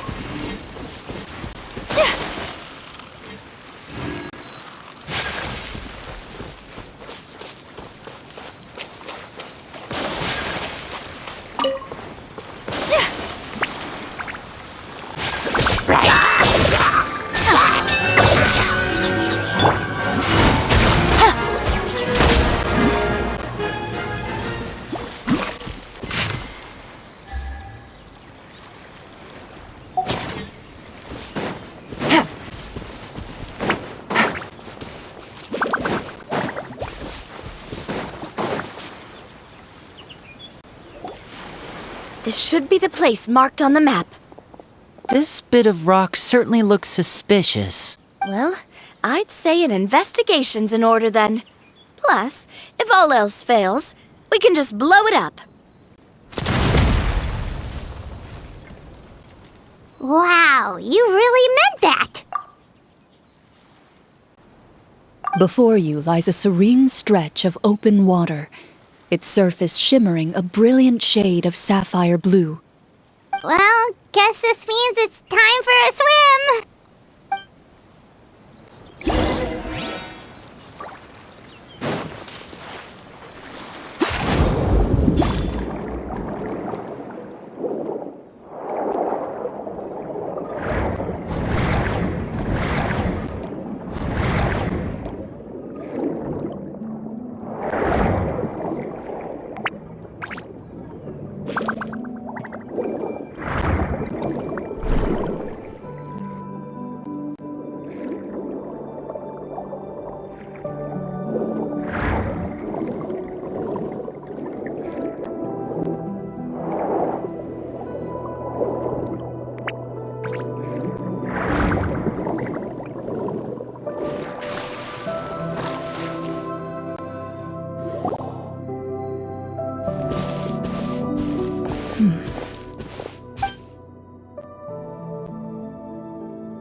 What's the matter? It's nothing. As you step into the cave, you find yourself in an eerily quiet space. Before you lies a narrow passageway that appears to trail off endlessly into the distance.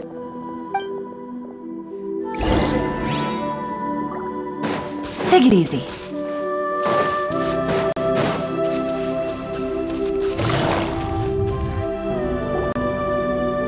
Wow, this must be where the treasure is hidden!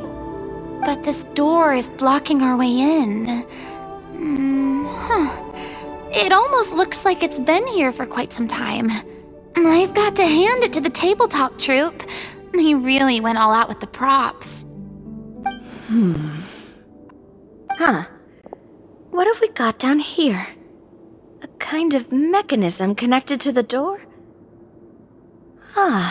It looks like we might have to arrange it into a certain pattern. A pattern on a stone door. That's something Master mentioned before. Is something wrong, Clorinde? After a long, difficult journey, you finally arrive at the location indicated by your map.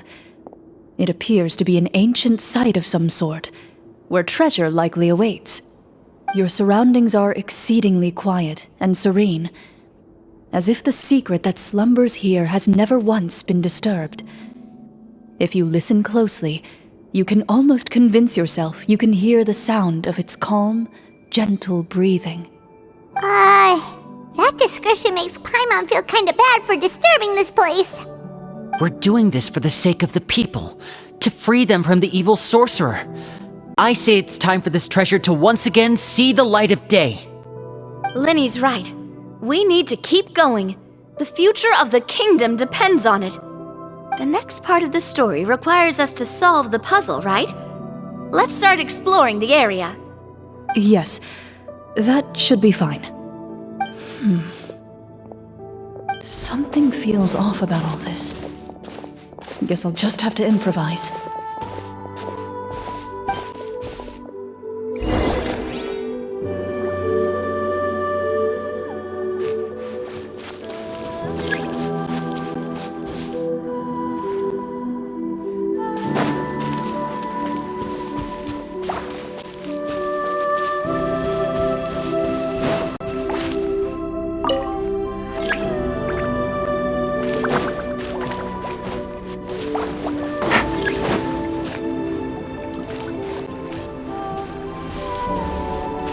I found something!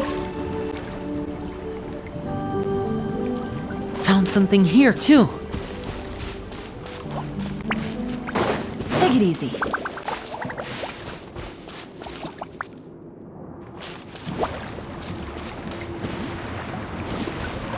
Same here.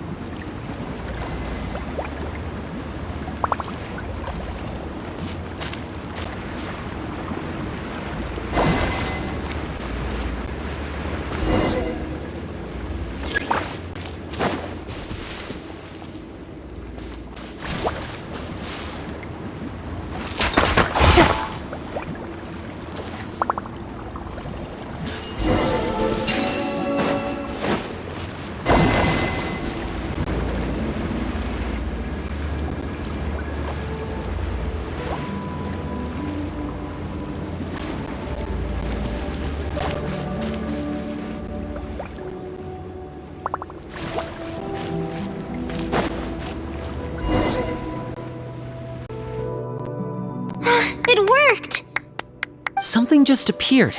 Some kind of new mechanism, maybe?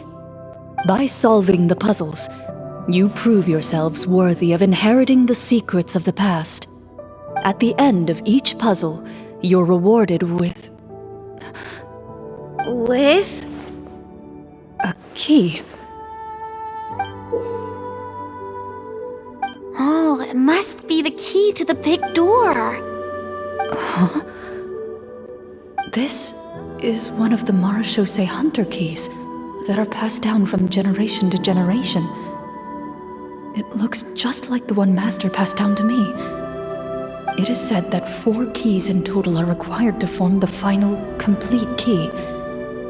And it seems like we just collected 3 of them. That must mean...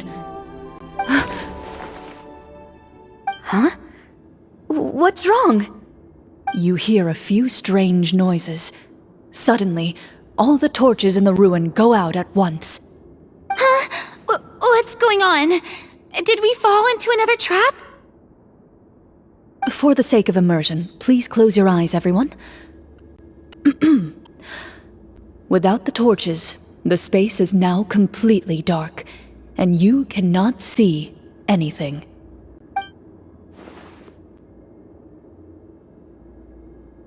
But Paimon can still see a little bit over here.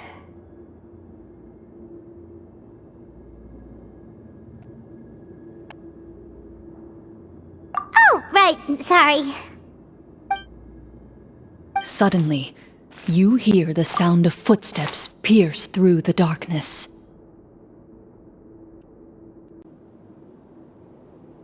There's someone else here? Oh, this is so unsettling. I can't see anything. I've been discovered then. Wait, that voice, it's... You recognize the voice as belonging to the guard who led you to this place. It appears he now covets the treasure for himself, and has come to stake his claim. Oh, so this is just part of the script. Then I can probably relax. Well, if we can't see anything, that means we can't fight to the fullest of our abilities. Should we retreat for now? Judging by the way he's holding his sword, he must be a real Marechaussee hunter. But this isn't part of the script. Retreat? That's not the hunter way. If it's dark for us, then it's dark for him. We choose to fight. Your choice is noted. Please keep your eyes closed until I tell you the torches have been relit. This battle will be in the dark. You got it! Well then, let us begin.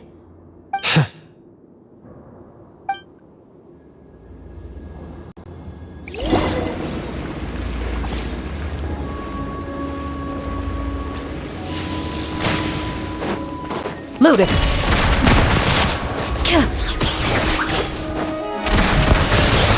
I'd like to try to hit him with my sword. Your strike is successful! Ha! You're facing a veteran, Mark? Is he still standing? Couldn't... Is it over? Can we open our eyes now? The enemy is strong and relentless, but the battle is nearing its end. The torches have not been relit. What about now? Final strike! Ha!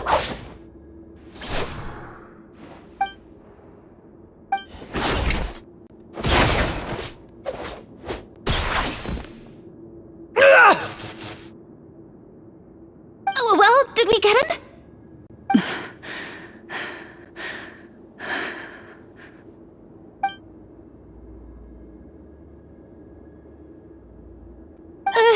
Clorinde? Warm fire flickers across the walls once more. Your vision is now clear.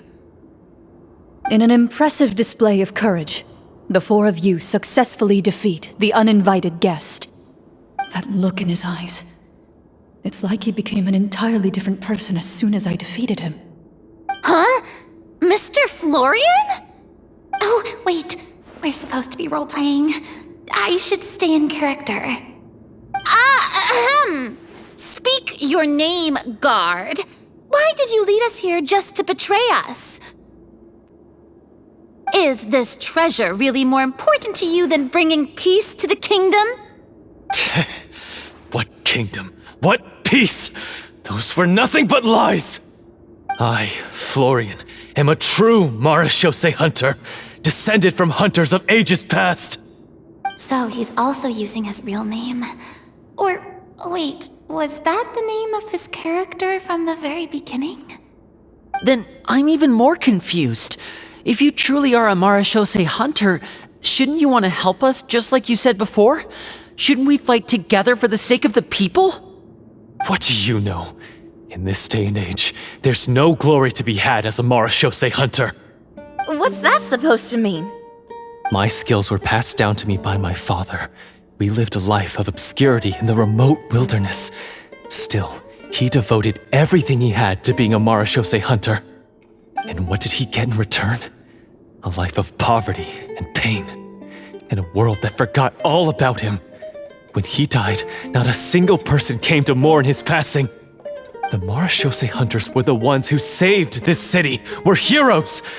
We deserved more recognition and respect than this! Is he talking about how no one in the capital seems to remember the hunters and their legacy?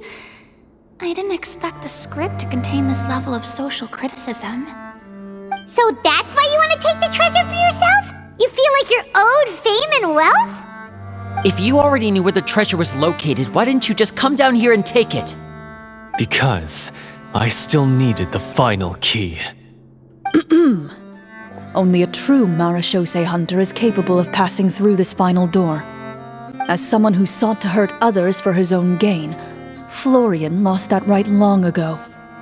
Okay, but what is this treasure anyway? We've got all the keys, right? So can we just go in and take a look? You're sure you want to go in? We've been talking about it for so long, of course we want to see what's inside! And we've already defeated Florian, right? So he won't try to take it from us anymore. Pesky brats. Watch yourself. Then let's open the door together. All right. Your choice of action is confirmed.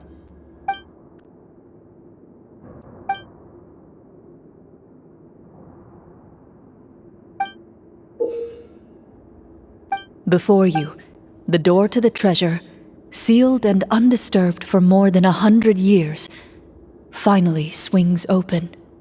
You hear the shrill wail of the door hinge as it rotates for the first time after years of disuse, almost like a sleeping giant letting out an extended yawn. You get the impression that the secrets buried behind this door might be just as heavy as the sound you just heard. It's open! Come on, let's go in! Paimon wants to see what's inside! Ooh, me too!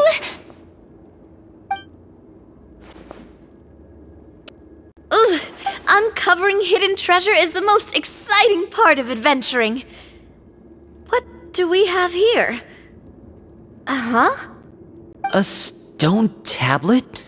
And some shabby weapons? You call this a treasure vault? Looks more like an abandoned warehouse! Maybe the troupe ran out of budget at the end? They provided a super immersive experience at the beginning only to drop the ball at the most important part? They could have at least filled this place with cardboard mora or something! Wait, I get it now. Paimon, this is the real Marechaussee hunter treasure. Huh? This is it? The Marechaussee hunter treasure is just a stone slab and some broken swords? I can't believe it. I refuse to believe it!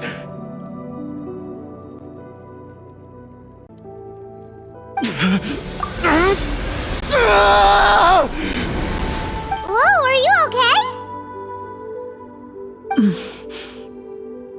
The Marechaussee hunter before you appears to suffer a serious mental breakdown. He needs to leave the room for a moment to collect himself. One of you seems to understand the significance of the treasure already. If the rest of you wish to follow suit, You may remain here in the meantime and explore your surroundings.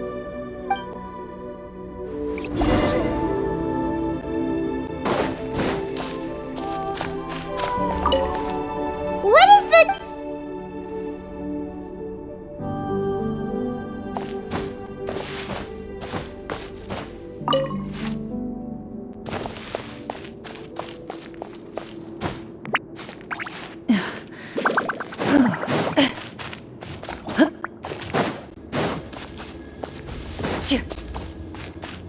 Ready.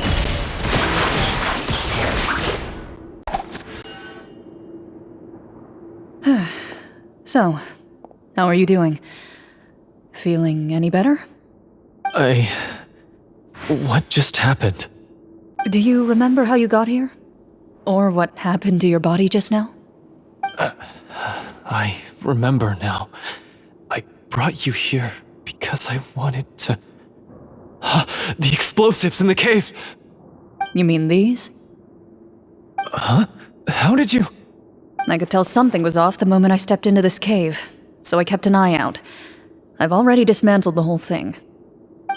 So the strongest champion duelist in all of Fontaine saved the day once again. Guess I shouldn't be surprised. It would seem your skills as a Marechaussee hunter are as sharp as ever. I deserve some answers, don't you think? Tell me why you wanted to lure me here. Everything you said earlier sounded like the truth. Luckily, your monologue was dramatic enough to convince my friends you were just role-playing. I don't know. I just always felt like there was something in my heart that didn't belong to me. Something agitated and angry. Who knows? Maybe it was my own anger all along. I could never really tell. The feelings about my father and the other Marechaussee hunters are real.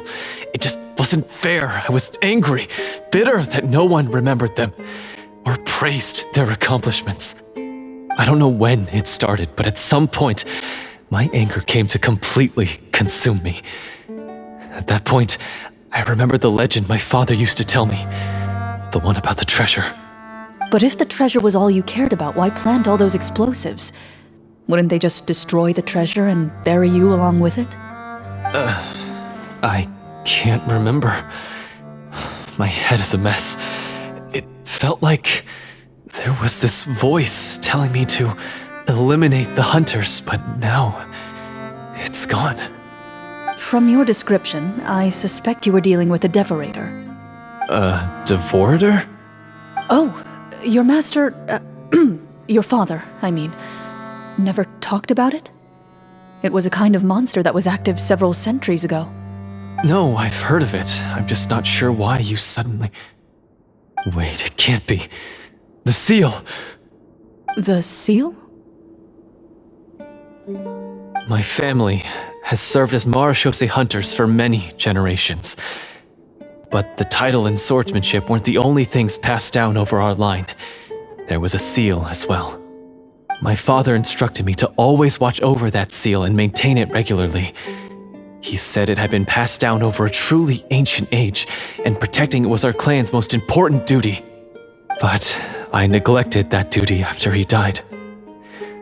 I finally decided to come down and check on it one day, and that's where my memories become fuzzy. The Devorator would be a formidable adversary for any mortal being, even ones as capable as the Hunters. If you lacked the power to completely destroy it, you could easily fall prey to its influence and corruption. In light of this, some Marechaussee hunters chose to seal the Devorator away, in the hopes that a permanent solution would come with the passage of time. I heard it has the power to amplify the obsessions and desires in people's hearts, to the point where they overtake you entirely. It would seem I'm not just lacking in skill with a blade, but in mental fortitude as well. And yet, you were able to retrieve 3 of the 4 keys. If I remember correctly, each was entrusted to a respected and capable hunter. How did you manage it? One of them belonged to my father, the second I stole from a different hunter, and the third was one that I snatched while the person was on the way home from the tavern. I nearly died in that alley. I know just how strong you are. It's as clear as day to everyone in Fontaine. I observed you from dusk to dawn, but could never find any opportunity to sneak up on you. I never even saw you drink a single glass of liquor. The only way I could think to obtain that last key was to lure you here using your hobby, and then... Oh, I get it now. That monster, it wanted to bury you here alongside the treasure. I won't comment on anything else, but the script was good. Well, I did pour my heart and soul into it. The stories my father used to tell me about the glory of the heroic Marechaussee hunters and how they came to be forgotten. It's more than just a story. Huh? You're proud to be a hunter. You're still holding onto that part of yourself, no matter how small. I have done so many despicable things. I have nothing to be proud of. Then explain the purpose of the evil sorcerer in your story. Isn't he the true antagonist? The one who sought nothing but his own gain, and used the people as pawns to attain it? In your heart of hearts, he was the one you truly wanted to defeat. But I've already tainted my sword. I no longer have any right to... Wake up, Florian. Remember how you introduced yourself earlier. Do you really think the hunters acted out of a desire for honor and glory? Or to be loved and acknowledged by the people? What did your father teach you about our order? You do not wield your sword for yourself, but to protect those you serve. There's nothing special about a blade. It's the intentions of the wielder that matter above all else. Do you still not understand? Even after seeing the treasure for yourself? The contents of that room, they represent the true legacy the hunters left behind. You're right. I am a Marechaussee hunter. It's time for me to redeem, no, to finally serve the people I vowed to protect all along. I wouldn't be so quick to push aside the need for redemption. I know. That's a charge I won't bother to defend myself against. Good. Then, come with me, and help me see the script through to the end. Huh? See the script through to the end? But there's no more script left. Never finished it, huh? No, I mean, I wrote the script with the sole purpose of luring you all here. There was no reason to write beyond this point. Then we'll just have to keep writing it. The evil sorcerer still needs to be defeated. You mean the Devorator? Are you saying I have to make up the rest of the script as we go along? Is that really so hard? You've already written most of it. Surely you can write an ending where the hunters win and justice prevails. I'll be there to help you too. You aren't afraid your party will fall into danger? I know what my friends are capable of, and they're all quite skilled. Besides, I need their help. Then, are you going to tell them the truth about all this? I don't intend to spoil the fun. Sometimes, protecting dreams and fantasies is more important than exposing the truth. Don't you think?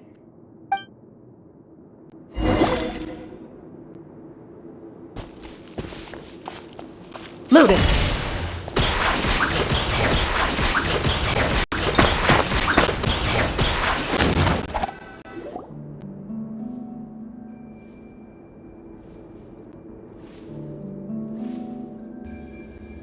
They're back! That took a while. Ahem!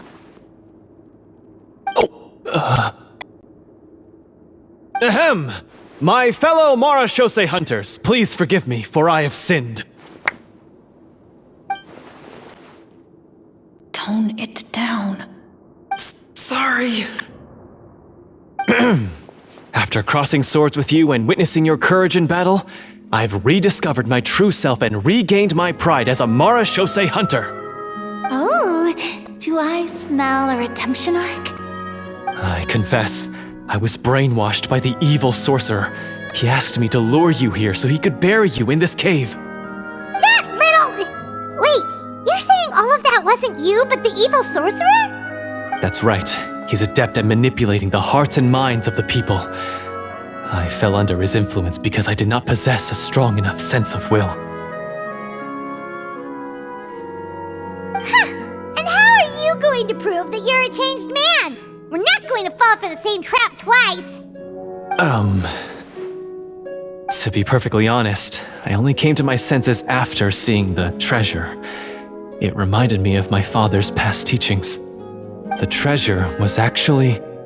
The names of all the Marechaussee hunters from ages past and their weapons?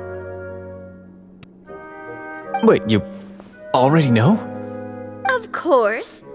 Don't underestimate a veteran role-player's exploration skills. Oh, wait, I mean Marechaussee hunter Navia's exploration skills. We just finished reading through the content of the stone tablet. That tablet recorded the lives of some fascinating people. For example, this Marechaussee hunter called Est. She inherited the responsibilities of the Golden Hunter and passed judgment on many people. But in private, she had a very easygoing personality. Her favorite pastime was singing and dancing with her friends, and she was said to have a beautiful voice. So, she was just like you. Oh, you really think so? Well, when you put it that way, I suppose I also have a few things in common with this Walter. Working as an executioner, he supposedly used a countless number of tricks to confound his enemies in battle. Oh, if only I could have seen the feats of magic he pulled off back then. Their lives were all so exciting. You could write so many cool books about their accomplishments. How could they have all been forgotten? Because they chose to be. To hunt monsters that only appear in the shadows, you must also operate in the dark. To be a Marechaussee hunter is to willingly give up on wealth and fame. Then this stone tablet must have been left behind by their companions. That's right. Few Marechaussee hunters ever revealed their identity to the public. They always protected the city from the shadows. The only time they spoke of their accomplishments would be at night, when they gathered with their fellow hunters in front of the bonfire to share stories of the monsters slain by their hand. So, this tablet was created not so that the hunters would be remembered by the people, but so that they would be remembered by each other. No wonder this place was so well hidden. You regard the stone tablet in solemn silence. The names of your comrades etched onto its surface serve as a reminder that you are never truly alone. The tablet proves that, although a hunter walks a shrouded path, it is not a solitary one. There will always be those who walk beside you, a fact that remains as true today as in ages long past.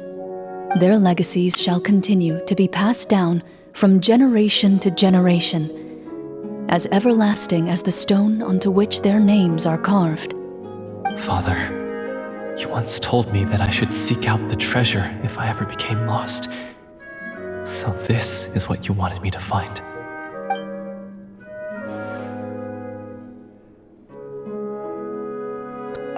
Thank you, my friend. You are very kind. I implore you, everyone, please give me a chance to make up for all I've done. Allow me to fight alongside you and defeat the evil sorcerer that threatens the peace and prosperity of everyone in this kingdom.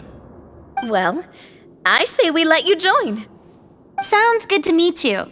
Everyone makes mistakes. What matters is what you do to make up for them. I have no objections, but... Mr. Florian, do you even know how to defeat the evil sorcerer? When he took over my mind, I gained some insight into his thoughts. Every time I thought of the treasure, he reacted with a strong sense of fear. Huh? He's afraid of the treasure? But there's nothing here except some broken weapons and the stone tablet! What if the secrets hidden inside these weapons. GM, permission to investigate.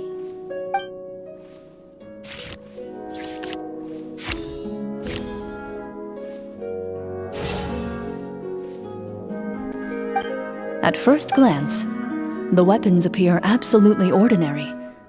But as you observe them, you notice a faint energy emanating from within. These blades have slain countless monsters.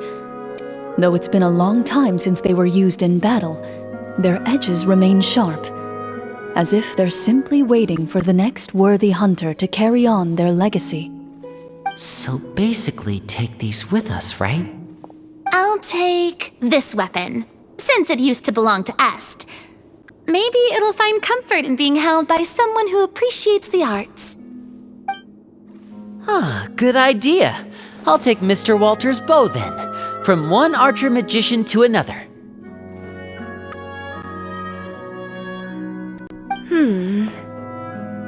Paimon's gonna pick a cool weapon too!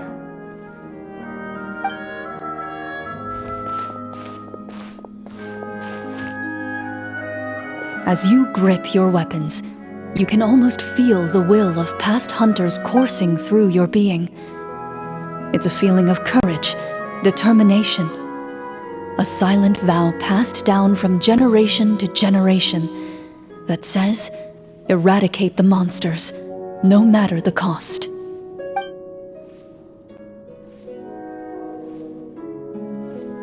Mr. Florian, do you know where to find the evil sorcerer? I was able to see his surroundings when our minds were connected. I believe he's currently hiding out at the church in the kingdom. We must be extremely careful. He's spent so long living among monsters that he's now taken the form of one. He will not be easily defeated. Then why don't we explore some more and try to find some higher level gear? We don't want to just fight him and lose, right?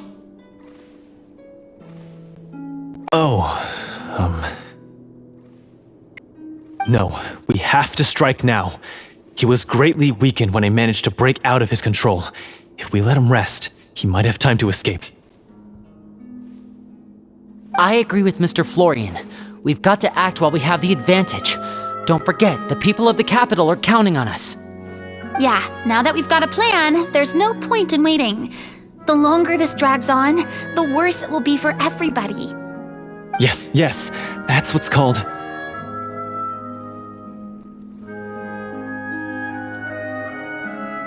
Yes, that's exactly right. Alright, you've persuaded Paimon. Mr. Florian, please lead the way. Of course. Follow me. He had to set up so many scenes today, and now he has to join in for this last part. I really don't envy his job. Finally, you decide to slay the evil sorcerer and bring peace back to the kingdom once and for all. As you walk away, you feel the gaze of the stone tablet at your back, as if all the hunters of the past are wishing you success in the battle ahead and awaiting...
Finally, You arrive at the church Florian described. As you approach, an ominous aura surrounds you.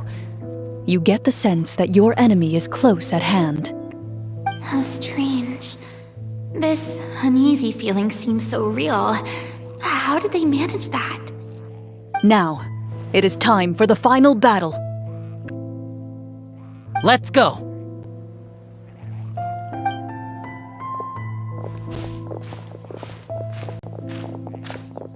Florian, wait. What's wrong? I think you should wait outside. You've already been corrupted by the Devorator once. It could easily re-enter your mind and take control of your body. I don't think it's a good idea for you to be this close. If it corrupts you again, it's possible you might take on a new form entirely. That's exactly why I have to go. Why I should be at the very front. You mean... Yes. I intend to lure it into my body. That's too risky. If things get out of hand, I might have to kill you. Do you understand how dangerous this is? I understand, but if I do this, you'll have a clear and visible target. The Devorator will have a hard time passing up a chance to enter a body it knows how to control. You won't have to worry about any of your friends being taken over. You're not like me, Miss Clorinde. You're a just and powerful Marechaussee hunter. The monster broke free due to my error. It's only right that I shoulder the responsibility for its destruction. This is... something that I have to do. Consider it a duel to restore my honor. My only request is that you give it your all.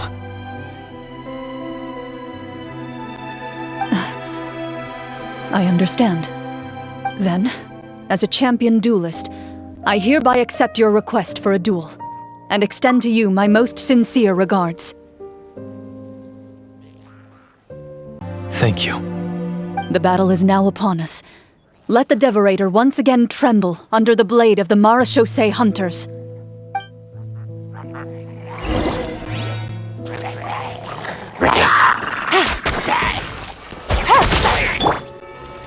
Sakura Swirl!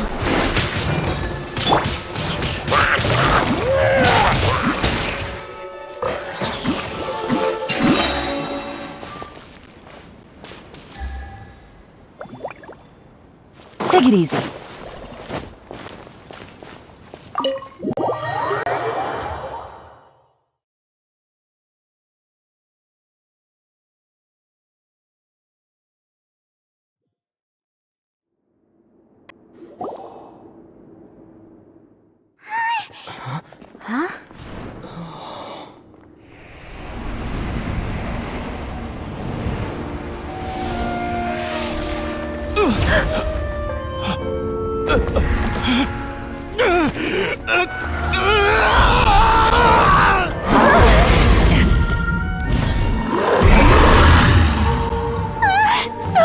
So lifelike!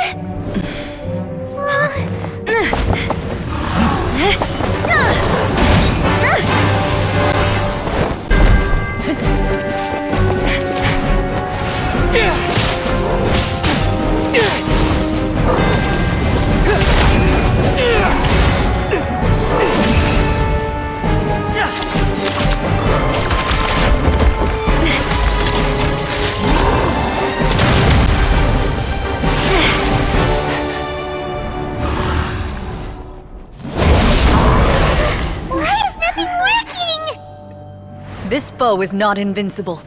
You hold the treasure, the power to defeat it, in your own two hands. The treasure? You mean... The names! It's the Marechaussee hunters' names! How are we supposed to... You forget, Paimon? There's still one skill we saved until the very end. Hunters fight not for fame, but to aid the people whenever they are summoned.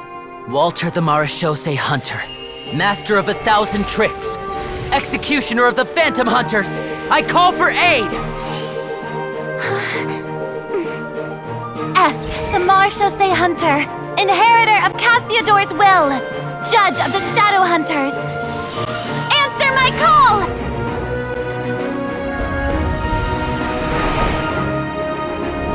Petronia, protector of justice and order, the hunter I respect the most.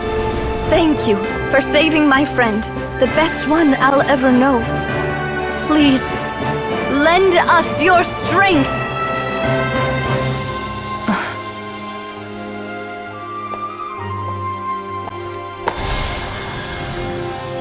We have come to answer your summons.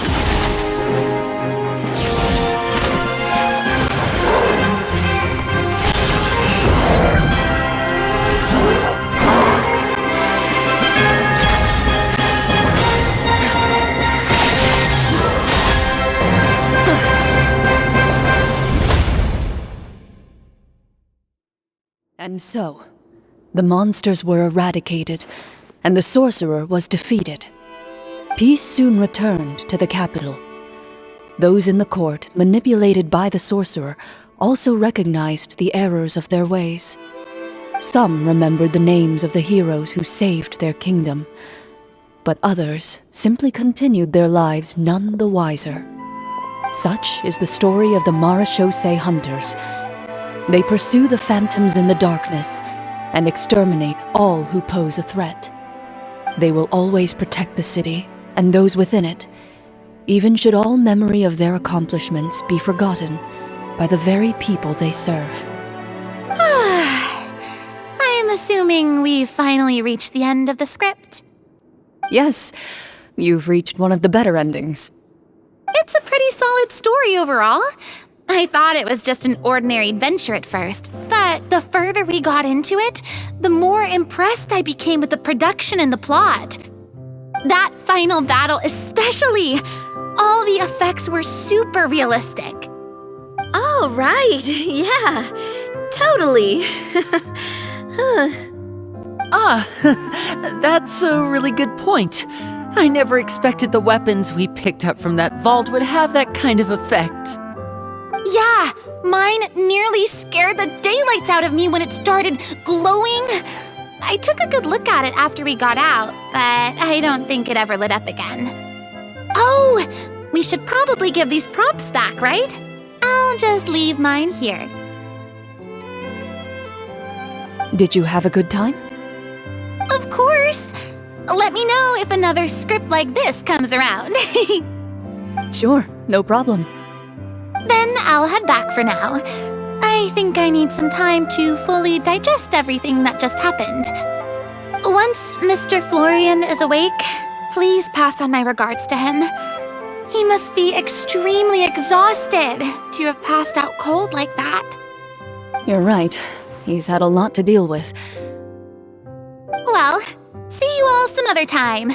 Toodaloo!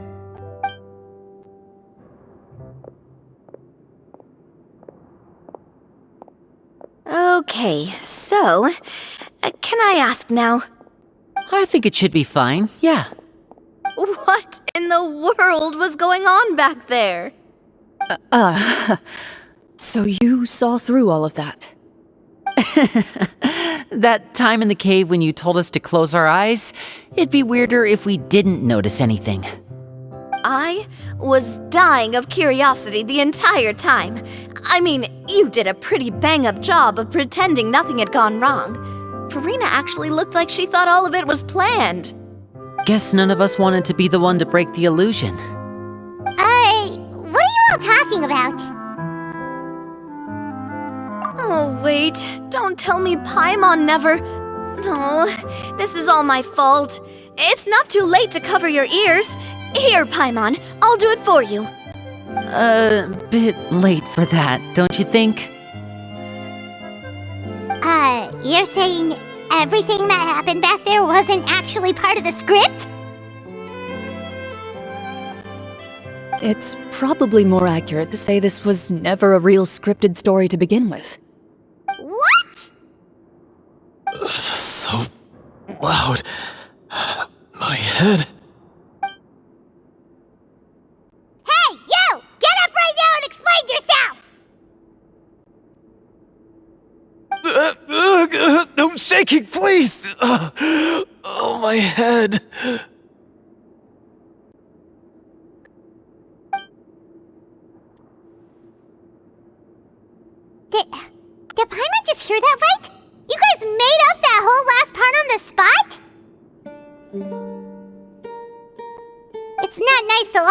people, but Paimon's gotta admit, that was a really good story, Florian.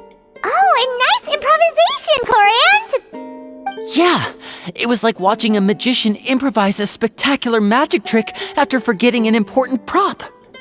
If Paimon knew something was wrong with that vault, she would have floated straight in the opposite direction. Everything was under control. As if you've ever described a situation as being out of control. I'm pretty sure any situation you consider to be easy to handle would scare a reasonable person half to death. Guess I'm just used to it. You must run into a lot of unexpected situations then. That explains why you're so good at coming up with things on the spot. As for you, Florian... I know there's no excuse for what I did. I'll turn myself into the guards at once, confess my crimes, and accept any punishment that comes my way. I would say you've already suffered more than enough. What? You may have been blinded by fame and fortune in the beginning, but your actions during the final battle had proven you to be a true marechaussee hunter. You'll be far more used to the city above ground than below. Your job as a hunter is more important.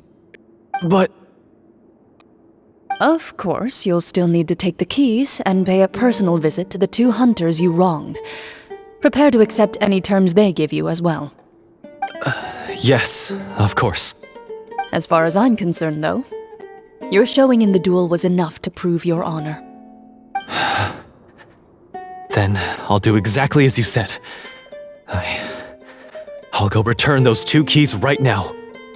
Thank you so much, everyone. I'll do my best to prove myself worthy of the second chance you've given me. I swear this on my name and honor as a marechaussee hunter. Until we meet again, everyone.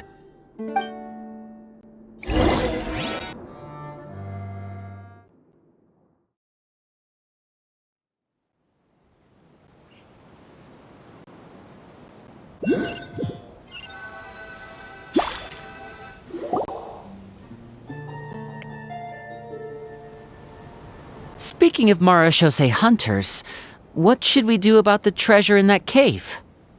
Leave it be. Are you sure? We could show it to people, make it so that the hunters are remembered. Don't you want that? No. Every name on that tablet made the same choice. All hunters know what the path entails. I am no exception. My identity as a marechaussee hunter is not something I need people to remember. I wish only to be recognized as a champion duelist. Nothing more. That's certainly very different from the path of a magician. Still, I admire your decision. Wait! Paimon just remembered something. If there were no special effects involved, why did our weapons begin to glow during the battle? That's because the marechaussee hunters of ages past would often imbue their weapons with special enchantments to suppress the monsters. Whenever a monster was nearby, their weapons would start to glow. Oh, so that... Well, I'm sure the summons were a part of it too. Oh? How so? This particular devorator probably hailed from the same era as the hunters we saw in the room.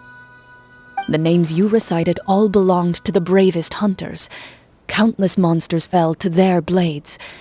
That's likely why the devorator visibly reacted when you said them out loud. So the names held the power all along! Navia.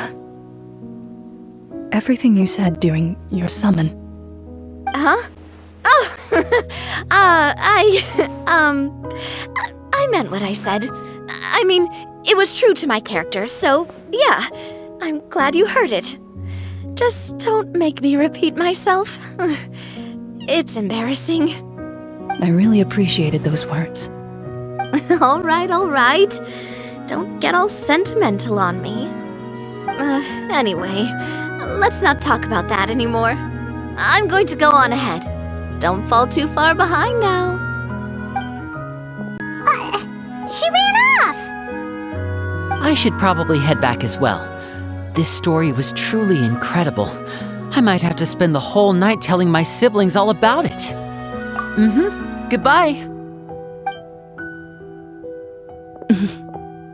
Traveler, should your name and deeds be forgotten, what do you think the significance of your journey will be? I suppose the significance would be the journey itself and the world we helped create. There's still value in the time I shared with everyone here, in the things we were able to accomplish, even if no one remembers them. A great answer. I'll remember it. Me? The Marechaussee Hunter says nothing in response to that question. Perhaps her answer lies in her silence. An unspoken vow left to echo through the night. The path she walks needs no explanation.